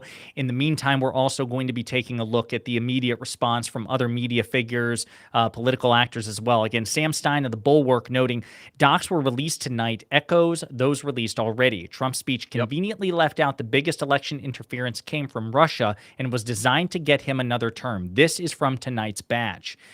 We assess that Russia is using a range of measures primarily to denigrate Vice President Biden and what it sees as an anti-Russia establishment. For example, it is directing or encouraging proxies to spread claims about Vice President Biden. Some Kremlin-linked actors are also seeking to boost Donald Trump's candidacy on social media. More broadly, Moscow's efforts seek to amplify social discord in the U.S. and undermine Washington's global standing. We assess And that's that so China... important because it wasn't just 2016. I just want to pause right there. Yeah. Because Trump's own administration, his Treasury, look this up, his Treasury Department sanctioned many of these individuals. So the Trump administration itself sanctioned those individuals. And we know that Russian-aligned actors were interfering in 2020. We have Alexander Smirnov, that case that went off when they were trying to plant in our agencies fake stories about this Burisma hoax regarding Joe Biden, that there was a conviction there and Trump let him free. And so it's absolutely been not just an issue of allegation. It has been proven in a court of law that Russia tried to interfere in the 2020 election in a way that disfavored Biden, in a way that favored Trump, just like they did in 2016. We assess that China prefers Donald Trump be defeated. In the past few months, it stepped up public rhetoric criticizing his administration, which it recognizes may affect the election. Although, redacted, Beijing did not intend to try to affect the election. So again, I want to be clear. Moscow, the capital of Russia, the seat of government in Russia, they were actively working against President Biden during the 2020 election. But Beijing, the seat of government for China, was not actively trying to interfere in the election on behalf of Donald Trump. Trump omitted this detail, and this came from the documents that he declassified tonight. Folks, Trump's own declassified documents, his silver bullet, actually mortally injures his own argument and proves that Biden was facing stiffer election interference in 2020 than was Trump. Debunked. They automatically lose the debate. And I am curious, Pisco, what Rob Noor, Ryan Mullally, and these other fucking losers are going to say about shit like this, to say nothing of the higher profile, MAGA skeptics as well, the Jack Posobics, the Benny Johnsons. Are they going to talk about this? They're going to have to go through the motion. They go through the motion, like pretend, like they often do whenever these like with the Epstein Files Volume 1, remember? They were all gung-ho, and they had to put on their best face to try to sell it to the American people and to sell it to their viewers. But there's not a lot to go on, even from a MAGA-centric perspective, right?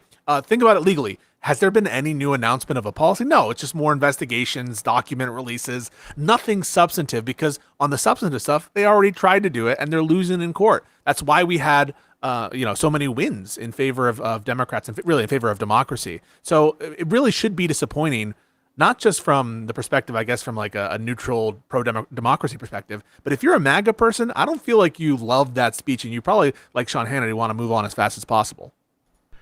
This is from MS Now's national security analyst. He makes a really interesting point that we've already made, but it's nice to hear it from a national security expert. Yeah, right now on my screen it says sensitive government agency. That's been like labeled at the this is not on the original document. It's something that the Trump administration put on it. But the bottom line is they're heavily redacted. And I'm hearing from former officials that this is information that's been out there before. There's one case about reporting in Albany saying that China was creating fake driver's licenses. And the problem was that the source of this information was making up stories about COVID. And that's why that was sort of withdrawn and not prosecuted. And essentially, I have this former senior official who was involved in looking at different efforts to influence the elections, is saying they've cherry-picked pieces of intelligence and built a narrative around them without including the information that doesn't fit their narrative. Like the fact that Moscow was working against President Biden actively, and Beijing was not actively working against Donald Trump. And many of these other documents are just routine emails. There's several from an individual who complained that and I just want to back up, and this was said earlier. If any of this is true, the person biggest who's in the most trouble here should be Trump John himself. Ratcliffe. Oh yeah, and Ratcliffe. John yes. Ratcliffe. Yes, Oversaw the intelligence community That's at crazy. the time and wrote the report and oversaw the report. So during Donald Trump's first term, So John Ratcliffe covered it up. allowed China And now he's in charge of the CIA. And now so he he's should be fired. So again, here's how you know Trump is full of shit. It's not just that this happened on his watch during his first term. It's not just that he hired John Ratcliffe again. It's that he didn't conclude his speech by saying, and effective immediately, John Ratcliffe has been terminated. Or rather, his employment, I suppose. Yeah. And folks, get your super chats in. I see Arian Collin has a question like, do a Smirnoff debate with Rob Noor. I'm blacklisted from Rob Noor. And Rob Noor would never accept a debate where the framing was like, did Alexander Smirnoff, was he a Russian agent? He'd like go to the debate and want to show up and be like, oh, Pisco's a liar. He still thinks that fucking, Jamal Bowman wasn't trying to conspire against the United States or something. So like these people are all hacks. And to the extent that they have any clout whatsoever, they are not going to accept debates because they know the reason. The reason is it's all fucking fake. All these allegations of voter fraud are all fake, or to the extent that they're real, they're really, really, really marginal. And sometimes they're Republicans doing it. So Tristan Compton says one screenshot of cherry-picked info. Come on, guys.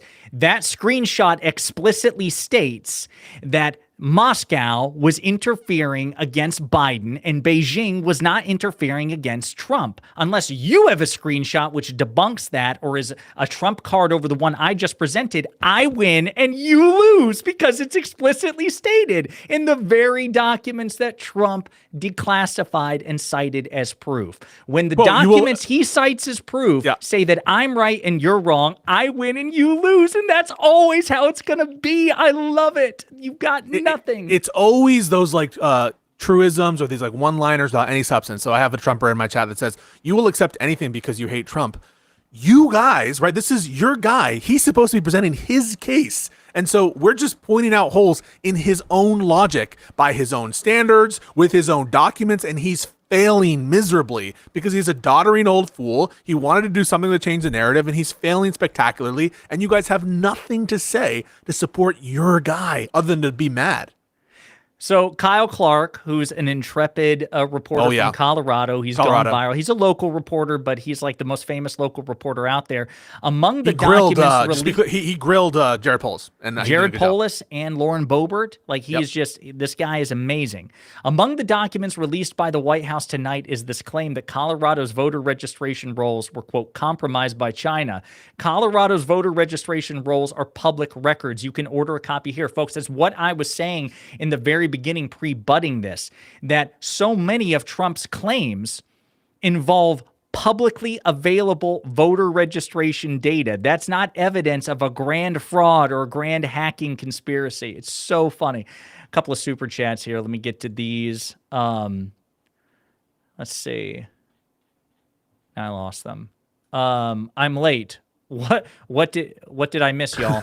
You missed a horse, visibly confused, audibly impaired, and rapid cognitively declining Donald Trump basically not only allege a grand conspiracy theory using regurgitated talking points and regurgitated claims and citing documents, most of which have been released before, but in releasing other documents, he undermined his own case. He has presented irrefutable evidence that the intelligence community believed that Biden was facing greater challenges from foreign adversaries like Russia than Trump was from China. It's a beautiful moment. Classic Trump. He lied and he lost the debate at the same time. Chef's kiss. I want to say as well, you mentioned some of these MAGA propagandists, Jack Posobiec, one of them. There's actually, and I'm not going to say he for sure did it, but there's some pretty decent evidence that Jack Posobiec illegally votes in Pennsylvania, as opposed to where he actually lives. I think either in Maryland or a state nearby. And so I'm wondering when we get to the bottom of that. But you guys should look up Jack Posobiec illegally voting in Pennsylvania, because there seem to be at least some credible allegations that this is true. Let's see here. I didn't mean to totally take the screen off. Let's do this. All right. Trump speech. Pass the Save America Act. Can someone give me a TLDR version? It appears that a rapidly aging Donald Trump Sr. has a working vocabulary of only 30 words. Like they never thought before. Greg Price, White House declassified email showing NSA members deliberately held intel assessments from Donald Trump in 2020 that China was trying to influence the election in favor of Biden. Greg Price, of course, MAGA. I'm sorry, this should have been the larger screen. I don't know why I did this. Again, we already provided evidence from the very documents that Beijing wasn't responsible for this. Number one. Number two, they weren't trying to alter the outcome, even though Beijing preferred Biden to win over Trump. But Moscow was actively trying to interfere against President Biden. No reference of that, by the way, by Greg Price. It's very interesting. Oh, a statement from CIA Director John Ratcliffe to support President Trump's transparency initiatives. CIA has taken significant steps. So the CIA is now involving itself in this political dispute. Here it is, here. Yeah. Has taken significant steps, including providing declassified documents for public release.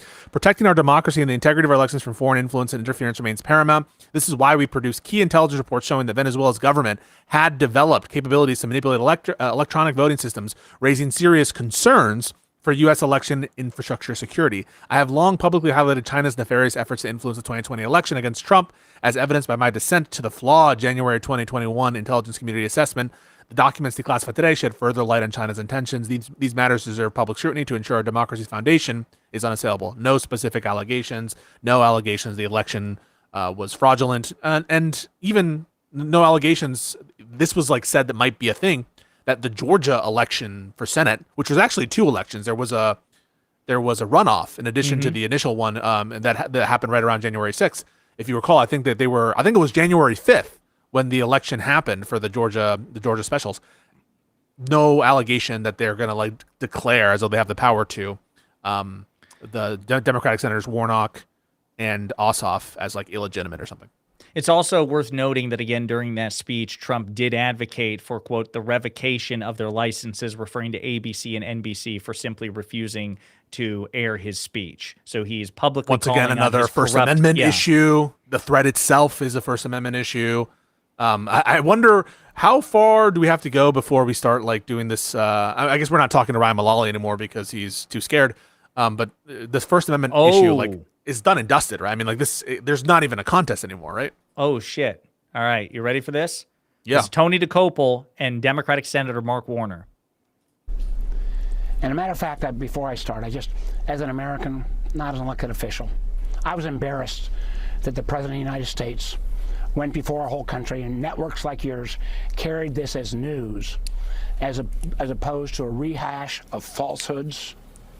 And it is incumbent upon you and any responsible journalist to push back on these falsehoods. I've been either chairman or vice chairman of the Intelligence Committee for the last decade. If I may, on that point, since you raised it. If I may just finish, sir. If I may, sir, finish, sir. If we don't call into question these falsehoods, this president is he's going to lose a free and fair election. And unless responsible journalists and the American people step up and say, our system, which has stood the test of time, is not going to be undermined by this kind of falsehoods, then, you know, we all will have to live with those responsibilities. Senator, what I wanted to interject is you are calling for context and analysis and pushback. You are on the show right now giving it and acting as though it's not happening. So I just... Can we just, I'm sorry, Pisco, can you articulate again, just in case somebody's confused? Because somebody might say, actually, well, Tony has a point, Pisco and Josiah. He has Warner on, and Warner's pushing back on the falsehoods, or at least has an opportunity to do so. Can you explain why it's extremely important for fucking Tony DeCopel to do it himself as well? Yeah, I mean, because there's a standard that he had set for himself. That's number one. And number two, the question isn't just to have someone who from the other side to present it as though we're sane washing it. Like there are two perspectives and, you know, who knows between them. I think it's important for the organization itself to weigh in and to call into question and say that there's no evidence. And so, but both things, one is his own fucking standard and the whole saga with CBS, specifically, not just him either, Barry Weiss as well. But then additionally that we have some impetus from the news networks themselves to comment on the lack of evidence for some of these claims. Yeah, a friend of the show, Mehdi Hassan, puts it like this. He's like, look, a journalist's job is not to moderate a debate between two sides that says, you know, somebody said, person A says it's raining outside, person B says it's not raining outside, and so the moderator, in this case, Tony DeCopel, says, well, there you have it, you've heard both sides. The moderator, in this case, Tony DeCopel's job in this metaphor is then to walk to the window, open the window, and find out if it's raining outside or if it's not. Then he comes back and saying, oh no, person A is correct. It is raining outside. This is the important part. It's sane washing. Yes. You're not supposed to just ask questions. You're supposed to tell the truth if you're a journalist. DeCopel has an obligation to say, Mark Warner is right. Donald Trump is wrong. And this is the problem. But let's hear the rest of the 30 seconds. I just want to underscore that the reason you're on is because we agree, you and I, that this is a vitally, vitally important topic, and the president has a terrible track record on it. As we said at the top, and as we've been trying to buttress and fact check and give context and analysis for throughout. Stop saying terrible record. See, this is why I'm saying he's lying. He's lying. And by the way, it goes back to what you were saying earlier, Pisco, when we were talking about, was it yesterday, the Senate hearing for Todd Blanche with someone saying that Trump is deluded or Trump genuinely believes this. Why the fuck would a Democrat ever say such a thing? Sam Stein, again, coming in the clinch of the Bulwark. Here's the section in a CIA note that relates to China's influence peddling campaigns, including targeting U.S. journalists. I'm eager to see more on this. Main thrust of the doc is China targeted swing state lawmakers, business leaders to pressure Trump on tariffs. Separately, in mid-2019, the Chinese government strategy against the United States was focused on undermining domestic confidence in the U.S. president. The strategy included efforts to use Chinese contacts with big U.S. companies to influence U.S. business leaders to turn against the U.S. president. The Chinese government sought to identify U.S. journalists who had reported negatively on the U.S. president president and pay them to write more negative stories about him. The Chinese government wanted the U.S. president to lose the next election. Nobody disputes that China had a preference for Biden based on this intelligence. The question is, what did they do in 2020 from Beijing to actively impede? In mid-2019, they apparently, according to this report, they were trying to identify journalists who were reporting negatively on him and to gin up negative press against him. This is not outcome-determinative voter fraud. This is not election interference as we know it. This is not an attempt to infiltrate the Dominion and Smartmatic voting machines. This is such a far cry from the shit that Trump constantly alleges. What do you? And it's even a far cry from what happened with Doge. I mean, do you remember those Doge kids that like essentially stealing Social Security information from millions of Americans? What are they going to do with those documents, with that data? There's a tweet from Jeff Clark. I don't know if you guys remember Jeff Clark. He was an attorney at the Department of Justice who tried to coup Trump in and use false letters to coerce states into changing their slates of electors. That's Jeff Clark. He says Trump is releasing documents showing that an FBI leader created a shadow government to keep Chinese penetration into our election system secret from Trump in 2020. This is treason. Was there any evidence of that, Josiah? Did we see any evidence of an FBI leader creating a shadow government to support China? Where was that? It's a good question. By the way, you can use the private chat if you want to send me those links, and I'll pull them up on this. I'll pull them up on here. Sam Stein, the Bulwark again. This is really incredible. Docs released by Trump tonight confirm Russia tried to spread claims Biden was engaged in criminal activity vis-a-vis Burisma, and that it advanced those narratives, quote, with U.S. officials and planned, quote, a high-profile corruption scandal at the peak of the 2020 U.S. election campaign. So let's take a look at that. President Putin and senior Russian officials are overseeing efforts by proxies, redacted, to spread claims about Vice President Biden, as well as Ukrainian politicians and alleged Ukrainian influence in the 2016 U.S. election. These claims include that when the former vice president was in office, he engaged in criminal activity in his dealings with Ukraine and individuals tied to Ukrainian energy firm Burisma, Durkak, Kaliminik, and other proxy actors affiliated with the Russian government or advancing narratives with U.S. officials and other prominent persons, as well as online. This is what I was saying. They were all sanctioned by Trump's Treasury Department at the end of his first term. Yeah, this is one of them. This is stunning. Hang on, I'm trying to make this bigger for the audience here. So again, what I was reading first was up here in the first red circle. And again, this is a document coming from Trump's own release that, of course, he neglected to mention. Affiliated with the Russian government are advancing such narratives with U.S. officials and other prominent persons. So members of Donald Trump's government, apparently, and other prominent persons who were spreading Russian propaganda from the Kremlin at Putin's behest to rob President Biden of the 2020 election. These figures are conspiring to intensify their efforts as the election approaches to orchestrate a high-profile corruption scandal implicating Vice President Biden and the Democratic Party at the peak of the 2020 presidential campaign. Their aim is to defeat the former vice president and to ensure the president's victory. Some of these proxy actors anticipate that Ukraine-themed narratives about Democratic corruption will play a decisive role in the election, and that U.S. persons are key to propagating these narratives. Anything you want to weigh in on that? Yeah, I just linked it for you. So this is why people like Rob Noor don't want to debate me on this issue, is because I've actually done the research into this, but it's not that hard to research it. I mean, I just put it in the private chat. You can see this is check the date on that. What's the date? January 11th, 2021. Today, so this is under Trump, right? This is before Trump, the Biden gets inaugurated. Today, the U.S. Department of Treasury's Office of Foreign Asset Controls took additional steps against 7 individuals and 4 entities that are part of a Russia-linked foreign influence network associated with Andrei Durkash. Russian agent Durkash was designated pursuant to an executive order for his attempt to influence the 2020 U.S. presidential election. And that's Stephen Mnuchin, who is talking about Russian interference campaigns. That's for the 2020 election. So all of this has been known for years, that Russians have been influencing, and admitted by Trump's own government.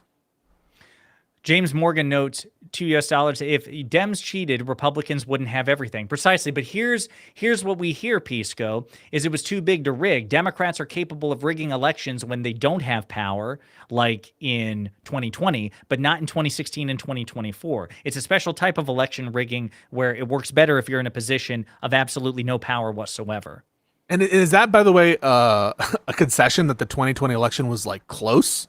Because if that's the case, now you're flying in the face of what Trump represents. Trump says that they won easily, that they won all these states completely easily. And so they're like, okay, in 2024, they won even more. Like, why is it, if there are millions of illegal voters, remember, that's what the claim is. The claim is that it's on the order of millions of illegal immigrant voters and fraud that was committed, because that's what it would take, at least on the popular vote side, to change the disposition of the popular vote. And that's what it's claimed, because they say 81 million votes for Biden. How can that happen? So the nature of the claims on 2020 are that there was a great majority for Trump and that the fraud was calculated in millions. And so how are you able to make that assessment unless you have some kind of like epistemic or factual certainty about what occurred in 2020 to make that comparison in the first place? It makes no sense whatsoever.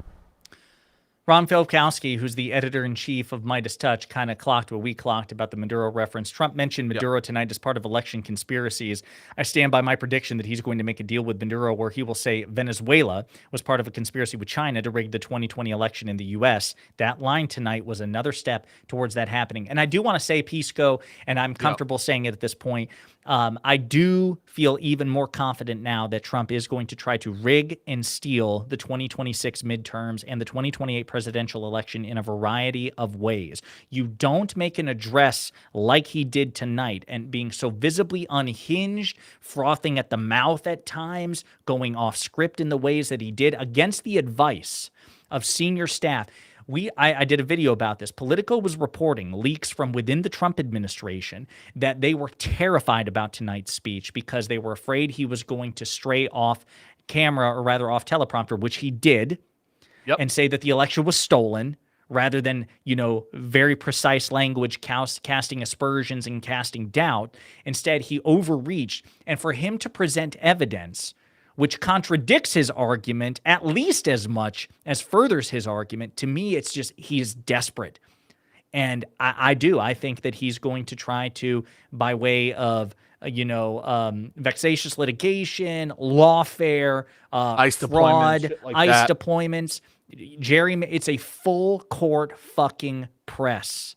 And I agree that he will try. I agree that he will try. I am white-pilled that we will succeed. We will try it. But absolutely, you're correct that he will try. I mean, he's already trying. And all of this is an effort to create a permission structure to do that. But I don't think that he's going to succeed. I think that we are going to succeed. I actually think it's quite difficult, logistically even, to rig the election in America. And so many different elections that are being run by Democrats and where we have power enough to win this midterms. And so I think that he will try 100%. And I will note that this is a call out to all the major MAGA right-wing influencers.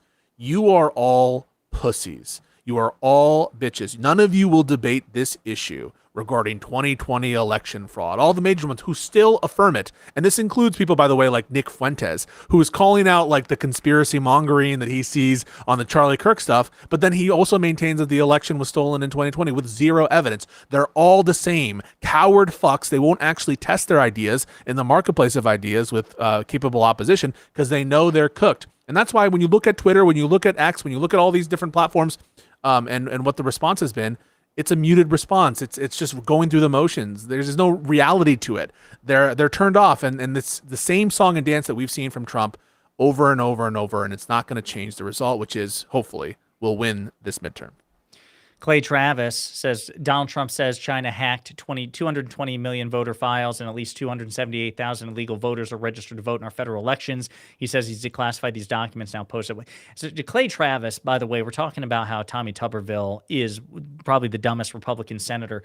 Clay Travis is the Tommy Tuberville of MAGA influencers and podcasters, just a genuinely stupid guy. But so many of them are really dumb. You've referenced in your own streams, and we now have reporting that he is involved very much with what's going on in the Trump administration. Can you talk a little bit more about John Solomon? Yeah, so John Solomon, he's a guy who I kind of view him as a launderer for this type of in-the-weeds commentator that wants to pretend that they're close to the facts. Think of people like, this might mean nothing to you if you're just coming on YouTube, people like Data Republican, individuals like these Cam Higbee types. And so what John Solomon does is he has some background in journalism, but he'll, like Trump does, cherry pick from FOIA requests and cherry pick from certain intelligence reports and draw these insane conclusions and assumptions to sort of build out these narratives that have a structure and a story to them. That's what's so key about John Solomon. John Solomon also, by the way, was intimately involved with a pressure campaign on Ukrainian prosecutors to try to get them to announce prosecutions into the Bidens, and so he's involved in a material way as well with the administration. But you could think of him as the propagandist, like a Goebbelian figure for MAGA. He generates stories. These stories are given to other influencers who are able to progenerate them, and there's like this narrative about them. And if you're not read into what John Solomon is doing or how he's misconstruing like a document that he's purporting to find or some breaking news, then it's actually smart. People can like effectively disarm commentators that aren't aware of the narrative and the propaganda spin by people like John Solomon, Miranda Devine, and they'll end up looking foolish or ignorant because they just haven't read into the specific thing. And so it's part of this propagandist laundering machine. That's John Solomon. So I want to point this out here too. Tommy Vitor, Pod Save America, who used to work for President Obama. The consensus intel community assessment that China did not try to influence the 2020 election. One intel officer had an alternative view, which was that, quote, Beijing has taken at least some low-level exploratory steps, end quote, but not, quote, the most aggressive options, hardly a smoking gun. And again, he provides an excerpt from documents from the intelligence community. The NIO for Cyber and the Director for the Election Threat Analysis assessed that Beijing has taken at least some low-level exploratory steps to undermine the president's re-election chances by denigrating him and shaping voter perceptions. Their assessment differs from the IC's judgment that Beijing has considered but not deployed influence efforts to affect the presidential election. So again, I want to be clear. That first sentence is reflective of a dissident viewpoint from within the intelligence community. One person in the intelligence community says low-level exploratory steps to undermine Trump by denigrating him and shaping voter perceptions. In other words, propaganda. Propaganda. Like when Iran does their memes, right? Like their Lego memes, okay? But now sometimes they masquerade as Americans, or they don't like say that they're from China, obviously. But yes, this is something that we know China does. We have propagandists also from Russia and from other countries that try to manipulate people. But this is not what the claims are. The claims are the elections were fraudulent. The claims were Trump won the 2020 election. The claims were that the Democrats lost the Georgia Senate elections. None of that has been substantiated. And what we have here is no more than what was already known. And frankly, that is unfortunate, but is commonplace these days. And when they occur to Trump's benefit, he doesn't give a shit. He puts a blind eye, or he'll even pardon / cover up for these foreign influence campaigns, including Tenet Media, including Alexander Smirnov, including all the Russians who helped support his own campaign.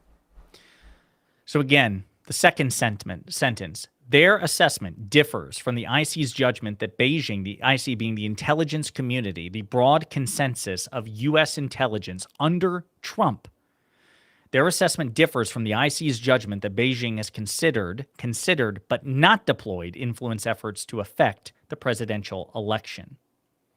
The NIO and the Director of Election Threat Assessment assessed that Beijing's efforts probably have included overt messaging, nascent online covert influence capabilities, diplomatic levers, and the use of economic leverage.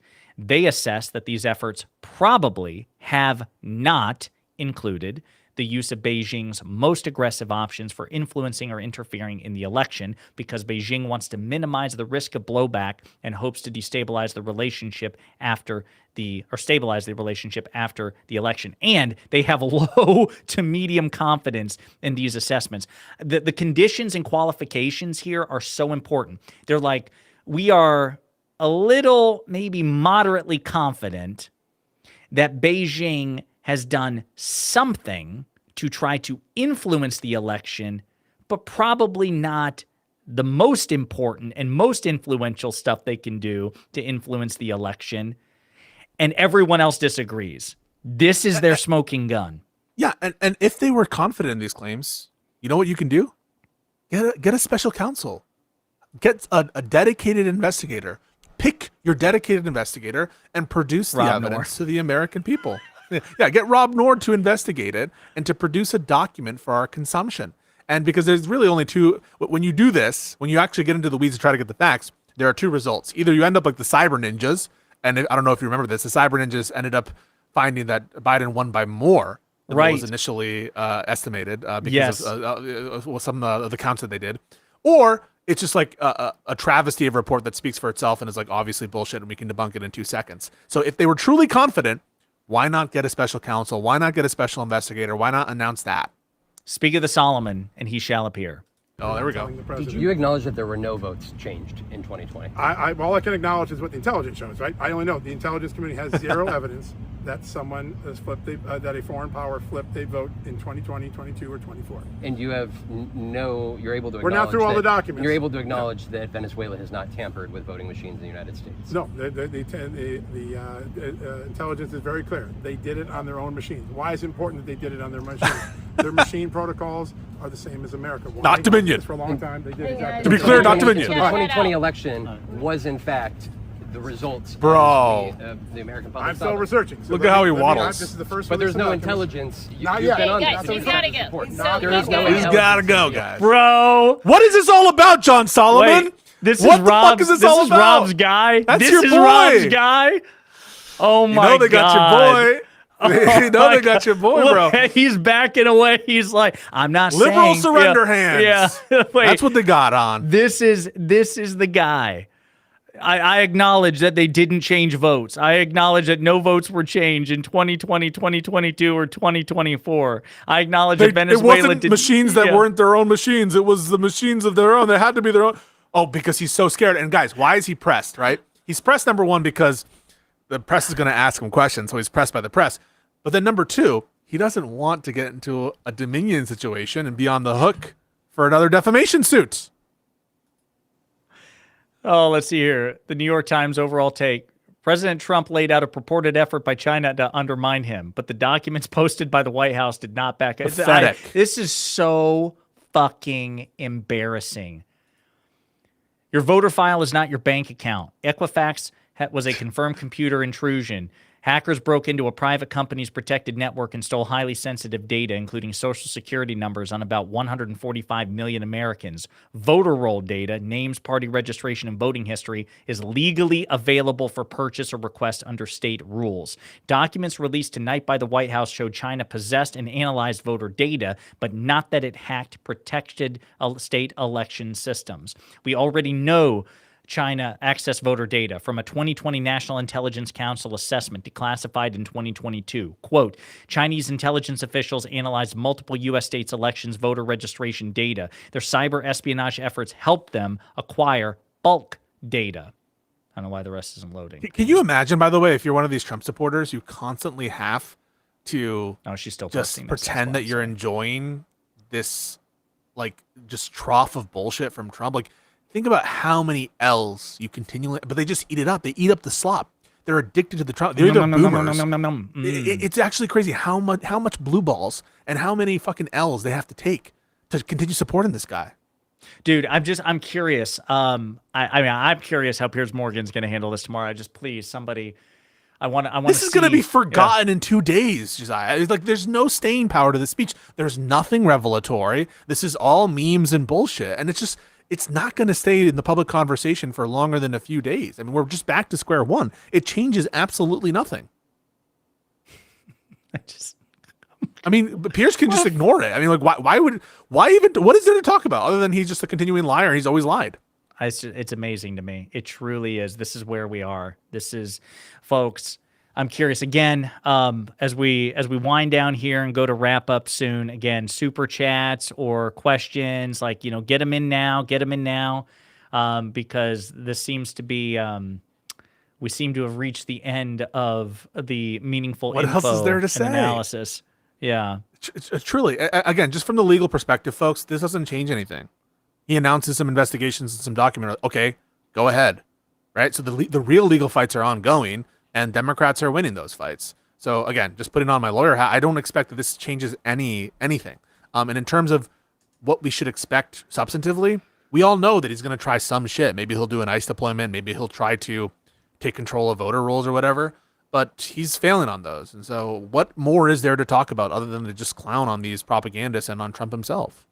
So please be sure, as we're winding down, to like and subscribe to both of our channels, Pisco, Liddy, and Pondering Politics. You're going to get the same sort of hard-hitting, visceral, legal, and political analysis, dunking on these MAGA fascist fucks, uncompromising in our language, uncompromising in the righteousness of our cause. It's glorious. It is glorious, and thank you so much, all of you guys, for watching. And truly, Josiah, you should be a streamer, dude, because you pull good numbers. You're a fucking tastemaker. You're able to pull big names. And I just want to say, I know that your audience is filled with red-blooded Americans, just like mine, who are committed to taking this country back from the barbarian fucks, these MAGA elites, who do nothing but lie. And like all of this time and effort that is being put into this bullshit presentation that he's like barely getting by should be put into the American people, should be put into you. And I just know that your audience is committed to some real change and to getting these fucks out of power as soon as possible. And so I really appreciate the opportunity. Yeah, so some things I want to point out, too, why it's so important that we really have no choice but to vote and vote in overwhelming numbers and to take power back. See, here's the problem that we're in. The problem that we're in, folks, because I get this question all the time, well, what do we do? What do we do? What do we do? What do we do? We are, to some extent, at the mercy of the extant systems at the local, state, and federal level. And the reason that we're in this position is because we, as the American people, obviously not Pisco and I, and not, I assume, most of you in the audience, but we collectively made the decision to hand power to a bunch of fascists, okay? And we have put ourselves at an enormous disadvantage. So the only thing we can do is, yes, vote in elections. Now, obviously, there's other actions surrounding that as well. We can advocate for our cause strenuously. You can follow independent media like mine and Pisco. Pisco, again, for my audience who is not familiar, you probably should be at this point because he's a frequent collaborator and a friend of mine. He's a lawyer. He's a legal commentator. He is a live streamer. Yes, he talks politics, but he also the law and the intersection between these two things. Very good perspective here. He is one of the best debaters in the Lib-Left coalition. He is my partner on the Supreme Court expansion crusade that we have been righteously waging, and we are seeing major results in this respect, folks. We have actively helped you all, the audiences, those of you who watch our shows and who like and subscribe and super chat and engage and share the videos. You all have helped shape public opinion on this in tangible ways. Kyle Kalinske, Mehdi Hassan, Crystal Ball, some big names in political commentary and in democratic politics as a consequence of the sort of energy that we bring and the demands that we bring. They are starting to move on Supreme Court reform. So this shit matters. We have to play the cards that we have been dealt, the cards that in some cases we've selected for ourselves. We have to win and at overwhelming numbers in November, and it's important that we not just retake the House, that we get the fucking Senate. The Senate, we need both, folks. We need to control the legislature, and then we need to elect a Democrat in 2028 who in 2029, with a Democratic trifecta, aggressively make change. So it's incumbent on all of us, Pisco and I as commentators, you all as eligible voters and consumers of political commentary. It's incumbent on the candidates themselves. And you bet your ass Pisco and I will continue to aggressively push Democratic candidates to embrace systemic change. Democratic candidate for Senate, for House, for governor, for president, we give you power. You will take that power and you will aggressively make changes. It's no longer a vanity project. It is existential. So that's why we have to do it. And I love this, the tit for tat and sort of give a gift, get a gift philosophy that you bring to bear. We will reward Democratic candidates who do good work, and we will punish those in the appropriate context who don't. Speaking of the Senate race, I think there's one important thing to bring up. We just had polling about John Fetterman. John Fetterman is net popular with, guess it, the Republicans, and he is just super down with Democrats. So we need to have a majority that is John Fetterman proof. That's how important these races are, because who knows if John Fetterman is going to switch parties. And that just brings to bear like how important these races are. So voting still is important. Using these systems against MAGA is still important. And the other things that are important are things like state actions, where we can absolutely credit people like Gavin Newsom and Abigail Spanberger whenever they do good things in their own state governments. And then finally, litigation. That's why Democracy Docket. That's why Mark Elias and lawyers, really, the academy who is pushing on these matters. That's why we had so Lali important to our cause Madduri as well. on on the stream early, and I'm sure we'll be talking with her again. But she had to go and consult with her fellow lawyers, and they are meticulously tracking this shit because some of what Trump has said or done or is proposing to do could be, result in litigation. It could be litigious, right? And again, we are at a systemic disadvantage. There's no doubt about it. And in some ways, the systemic disadvantage is getting worse. And we have to aggressively use the power we get to change it, to even the terrain. But it's important that even now, pro-democracy forces often prevail.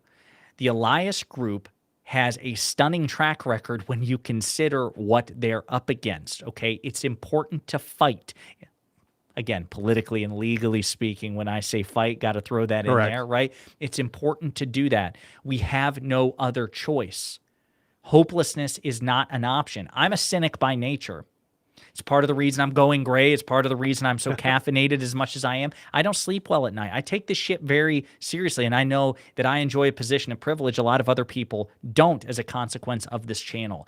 And it stresses me out. But we have to get up and we have to do this shit anyway because we have no other choice. What we have to do is retake power by way of free and fair elections and then use that power aggressively. And yes, reward. I don't care if you're a moderate Democrat or if you're a progressive Democrat. If you do what the people want, you should be rewarded for it. And that's why I know some in my audience get upset when I give Newsom his flowers. But Newsom deserved big fucking flowers for Proposition 50. Folks, I want to be clear here.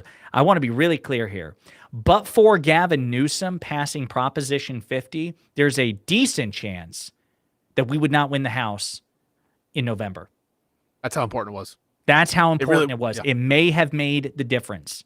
So you can say, fuck, I think he's, I think he poll tests every answer. I think he's non-committal when it comes to Israel. You can still criticize Newsom for all of that. But when he does right, and he did do right, and he did right in ways no other Democrat did, you should give him fucking flowers and a hand job. That's what I look at it at. I'm sorry. It was a political risk at the time. It absolutely was a political risk at the time, and you got to give credit where it's due. And use that. Again, if you think that he is looking for some advantage and that he's just in it for himself and power, whatever, use that to your advantage too. Because you may not realize it, but you have power. Your voice matters, and who you choose to lend your support to matters. And so people notice, especially if you're in the constituencies. I was at DC the other day, a few weeks back, and they care about what their local constituents say as a reflection of what what their voting base thinks. And so, yeah, I absolutely think that we need to voice our support when base Democrats, or Democrats do base things, I should say, and keep the fight up. The worst thing we could do is give up or be hopeless. And if this speech scared you, by the way, I don't think this speech scared anybody. This should just give you further fuel to try to destroy these lying bastard MAGA elites. And so, yeah, don't get despondent. Don't get hopeless. There's plenty of fight left in us. Let's see here. I'm looking for just any other thing before we head out.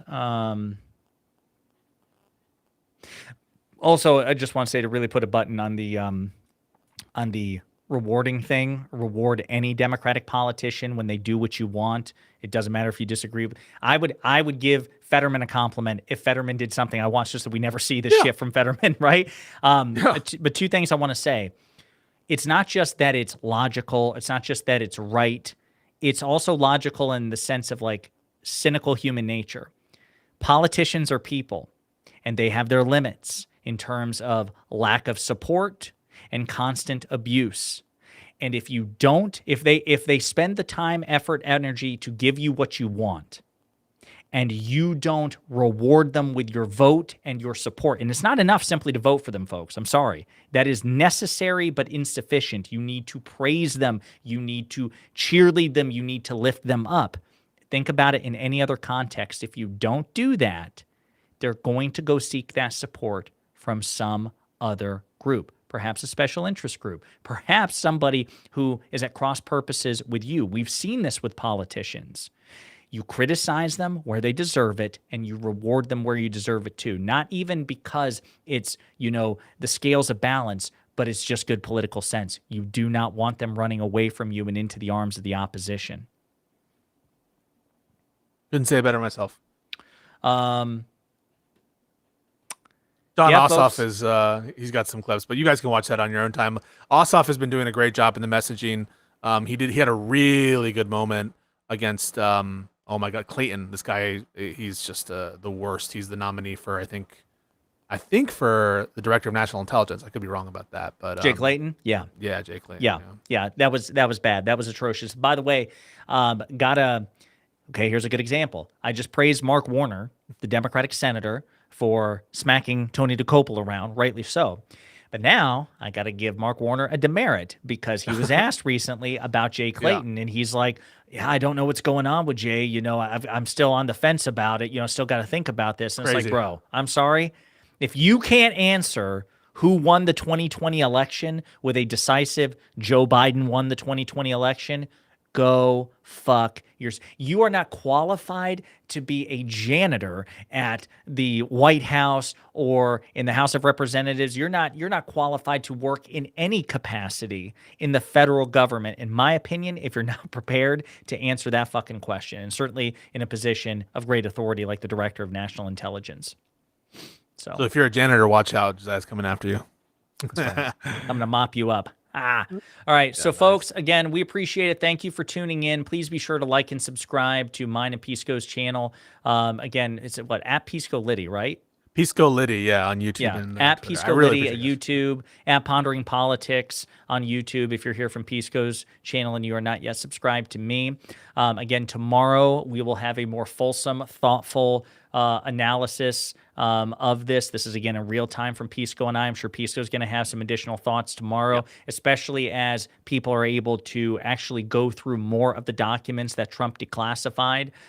You know, that's certainly going to be happening all throughout the night. So I will definitely be doing videos about this tomorrow. I appreciate your support. Thank you for the super chats. Sorry that you had to suffer with Trump, but hopefully you had a decent time with Pisco. We're in it together, guys. Yeah. We are in it together, and we'll be with you all the way. And we're going to get a victory this November, and so looking forward to that. Yeah, thank you guys so much. Again, please be sure to like and subscribe, and we will see you all very soon. Thank you all so much.